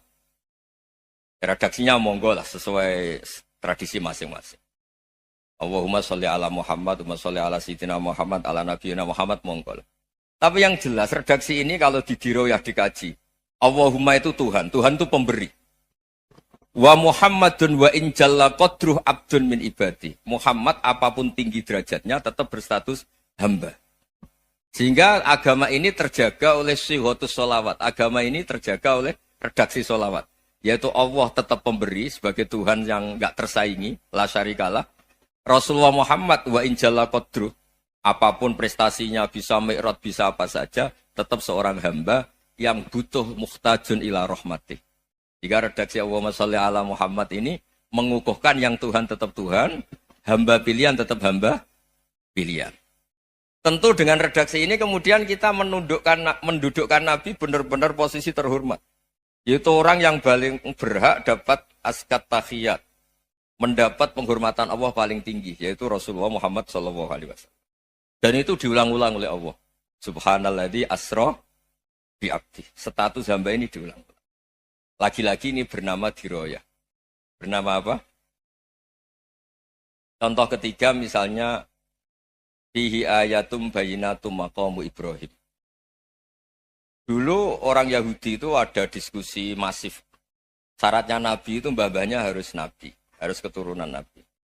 Kemudian semua Nabi rata-rata di Palestina, di Syam. Lalu Muhammadnya asal-usulnya dari mana? Tahu-tahu orang Arab kok Nabi, padahal orang Arab itu dulu jahiliyah. Walhasil terus diceritakan, bukti Muhammad ini turunan Ibrahim adalah ada jejak kaki Nabi Ibrahim di dekat apa? Ka'bah. Fihi ayatum bayinatum maqamu Ibrahim. Kalau Nabi Ibrahim pernah di Mekah, artinya beliau pernah meninggalkan turunan yang di Mekah. Itu bernama Nabi Muhammadun sallallahu alaihi wasallam. Itu disebut fihi ayatum bayinatum maqamu Ibrahim. Nah, itu namanya diroyah. Diroyah itu satu perilaku keseharian kita beragama, kemudian tahu logikanya. Yang keempat misalnya, mangkana yu'minu billahi wal yaumil akhir falyukrim apa? Jaro. Orang yang iman karena Allah dan Rasul, maka memuliakan tetangganya. Andaikan pakai hukum sosial, tentu kalau tetangga kita baik, kita baik. Kalau kurang baik, kok kurang penggawean kan gitu. Tapi dulu itu pernah ada seorang ulama itu dibully ya, dikerjain sama anak muda tetangganya. Pak Kiai datang ke rumah saya, orang ini datang. Kemudian setelah di rumahnya, saya tidak jadi butuh sama Pak Kiai, silahkan pulang. Itu Kiainya senyum menikmati. Dan itu terulang 3 kali. Dibully seperti itu, dikerjain terulang 3 kali. Lalu tetap Kiainya tuh asik, seneng sekali. Lama-lama muda ini tanya, kenapa engkau tidak tersinggung? Padahal saya kerjain sampai 3 kali. Tak undang, terus tak suruh pulang, tak undang, tak suruh pulang. Kata Kiai tadi, yang memerintahkan baik sama tetangga itu Allah. Jadi saya nikmati ketika bisa baik sama Anda. Tidak ada urusannya dengan perilaku Anda yang menolak saya. Nah itu terus kita tahu, memang motifnya kita baik sama tetangga karena iman sama Allah dan Rasul, bukan hukum kompensasi sosial. Jadi kalau mau diteruskan Pak Rektor, saya ngajar di sini ya karena perintah Allah itu orang alim harus ngajar, bukan karena perintah Rektor. Kalau diteruskan. Ya saya mohon juga gitu, para dosen, para karyawan di sini, kalau nggak khianat dengan UI itu karena takut sama Allah, jangan takut sama Rektor. Kalau Anda baik juga karena Allah, jangan baik karena apa? Rektor. Bagaimanapun ya semua kita ini makhluk. Makhluk itu la yadurru wa la yanfa. Begitu juga melihat Indonesia. Melihat saya ini kan ikut di UI itu lama sekali, ikut sama Profesor Zeni, dari Profesor Zeni nulis tafsir. Mungkin Pak Hersoyo tahu banyak, dulu Pak Lutfi ya tahu banyak. Tapi saya memang nggak pernah terbuka karena ya memang nggak ingin sebenarnya. Kondisi ini kondisi darurat. Sehingga saya tahu cara berpikir Profesor Zeni, ya tahu komitmen beliau pada UI. Dan pendiri UI memang ya banyak yang dari tokoh NU, Muhammadiyah, dari tokoh-tokoh ormas yang lain memang didirikan banyak orang. Hingga UI memang nggak milik ormas apa tertentu. Dari satu sisi memang baik, nggak dikuasai ormas tertentu. Tapi nanti kalau keterusan ya nggak berbentuk. Ya sudahlah dikelola saja.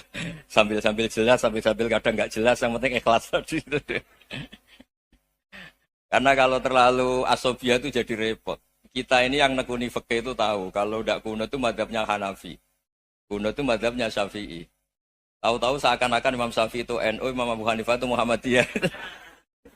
Padahal ini orang-orang yang sebelum NU dan apa?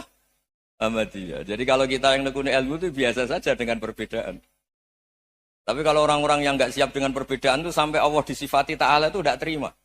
Padahal Ta'ala itu maknanya Maha Luhur, yang Maha Agung.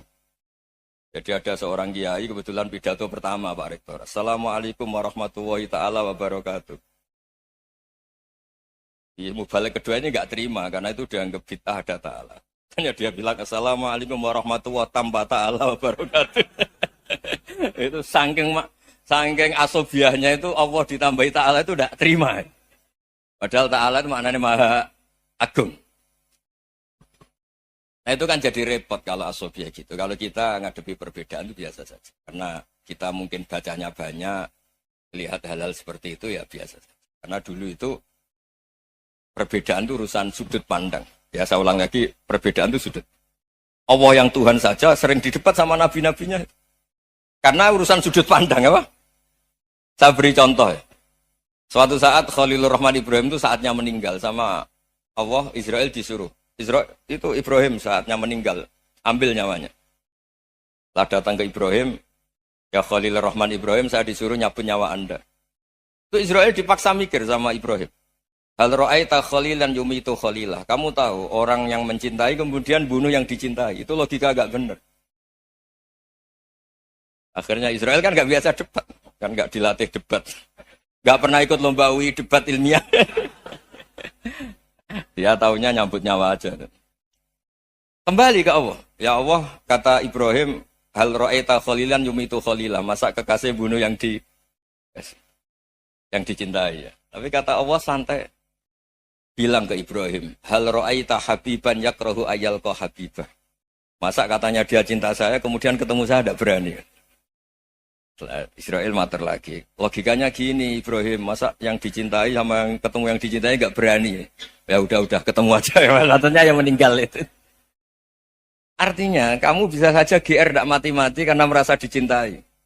Atau ingin mati karena mencintai. Nah maksud saya, dalam hal-hal seperti ini orang UI pasti nggak jelas. Katanya cinta Allah suruh mati ya nggak mau.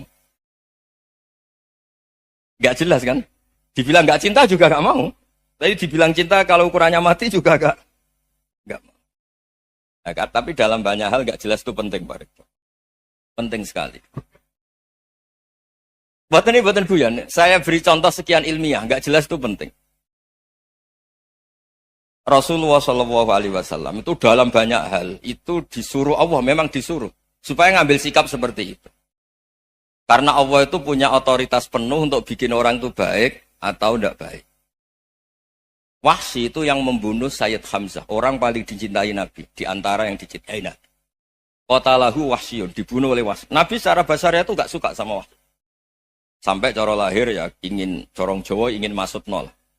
Tapi apa kata Allah? Laisa laka minal amri syai'un aw yatuba alaihim aw yu'adzibah. Itu tidak wilayah kamu Muhammad. Malah Wahsy dikasih tobat sama Allah. Khalid bin Walid, itu perang Uhud kalah itu karena ide brilian Khalid bin Walid. Pas itu masih panglima kafir. Yaitu pura-pura kalah, ghanimah dilepas, sahabat turun, pasukannya naik, walhasil orang Islam kalah. Khalid bin Walid akhirnya juga masuk Islam. Orang yang secara basariah Nabi itu gak siap. Kebalikannya juga ada. Sa'labah itu orang sampai gelar hamamatul masjid. Ini pas ngaji mesti ingat. Salam. Dia di masjid terus. Setiap habis salam tuh lari karena istrinya nyuwun sewu masih berpakaian yang tidak pantas. Kenapa engkau terburu-buru pulang? Pakaian yang dipakai istri saya sekarang saya pakai. Ya pakaian sarung itu kayak Pak Rektor kan fleksibel. Ini khusus mau Ramadan, tidak akan sarungan terus, gak usah khawatir. Jadi ini tadi sudah perjanjian. Saya yang kiai celananan, beliau yang rektor pakai sarung. Jadi iya. Supaya itu barter madhab. Tapi hanya sekali ini aja, bukan. Jadi jangan diharapkan ini jadi tontonan terus-menerus. Dan ini barter mata. Saya sama Profesor Kores juga sering gitu. Saya pakai sarung yang dihadiahi beliau pakai sarung yang dihadiahi saya. Memang itu tradisi Islam. Tahadau tahabu, kamu saling memberi hadiah maka kamu saling mencintai. Bukan riswah, bukan riswah. Walhasil terus Sa'labah ini saya didoakan Nabi supaya saya kaya, supaya tidak sering ganti-ganti pakaian seperti ini sama istri saya. Jangan-jangan kamu miskin itu lebih baik. Ngotot minta didoakan. Didoain Nabi kaya, terus lama-lama ninggal sholat, ninggal jamaah. Itu Allah belum tersinggung. Yang mulai Allah tersinggung itu kan, saya sering fatwa di mana-mana, sering memberi saran. Mumpung kamu miskin itu sering sedekah. Karena kalau sudah kaya itu tidak bisa. Saya memberi analogi gini. Kalau saya masih santri miskin, punya uang 100.000, diminta guru saya 50 tak kasihkan. Padahal itu 50%. Punya 2 kambing kurus, diminta guru saya 1 pasti tak kasihkan. Padahal itu 50%. Jadi kalau punya sapi Brahman atau sapi limusin yang harganya itu 100 juta, punya 2, diminta 1 boleh enggak? Enggak boleh. Saya punya motor butut 2, diminta teman saya 1 boleh. Tapi kalau Davidson Harley itu enggak boleh. Nah, walhasil itu kalau kita miskin, misalnya kita zaman kuliah atau zaman mondok atau zaman apa saja, punya uang 100.000, narik temannya sampai 50.000 kan biasa. Tapi setelah 1 miliar, berani enggak kamu kasihkan 500 juta? Sama-sama 50%. Enggak kan? Nah salabah gitu, ketika zakat masih per 40 kambing 1 kambing, itu sebenarnya kan masih ringan. 41, 82. Kambingnya itu sudah mabenal jabalen. Barang dihitung zakat karena sudah ribuan, jumlahnya sampai 400 kambing. Banyak lah pokoknya. Terus kata salabah, ini pemerasan. Karena jumlahnya besar. Allah tersinggung karena nabinya dianggap narik zakat itu dianggap khorot, dianggap pemeras. Allah tersinggung kemudian fa'aqobahum nifakon fi qulubihim ila yaumil.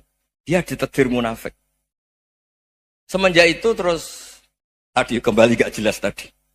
Barkohnya gak jelas itu menjadi orang tuh bijak.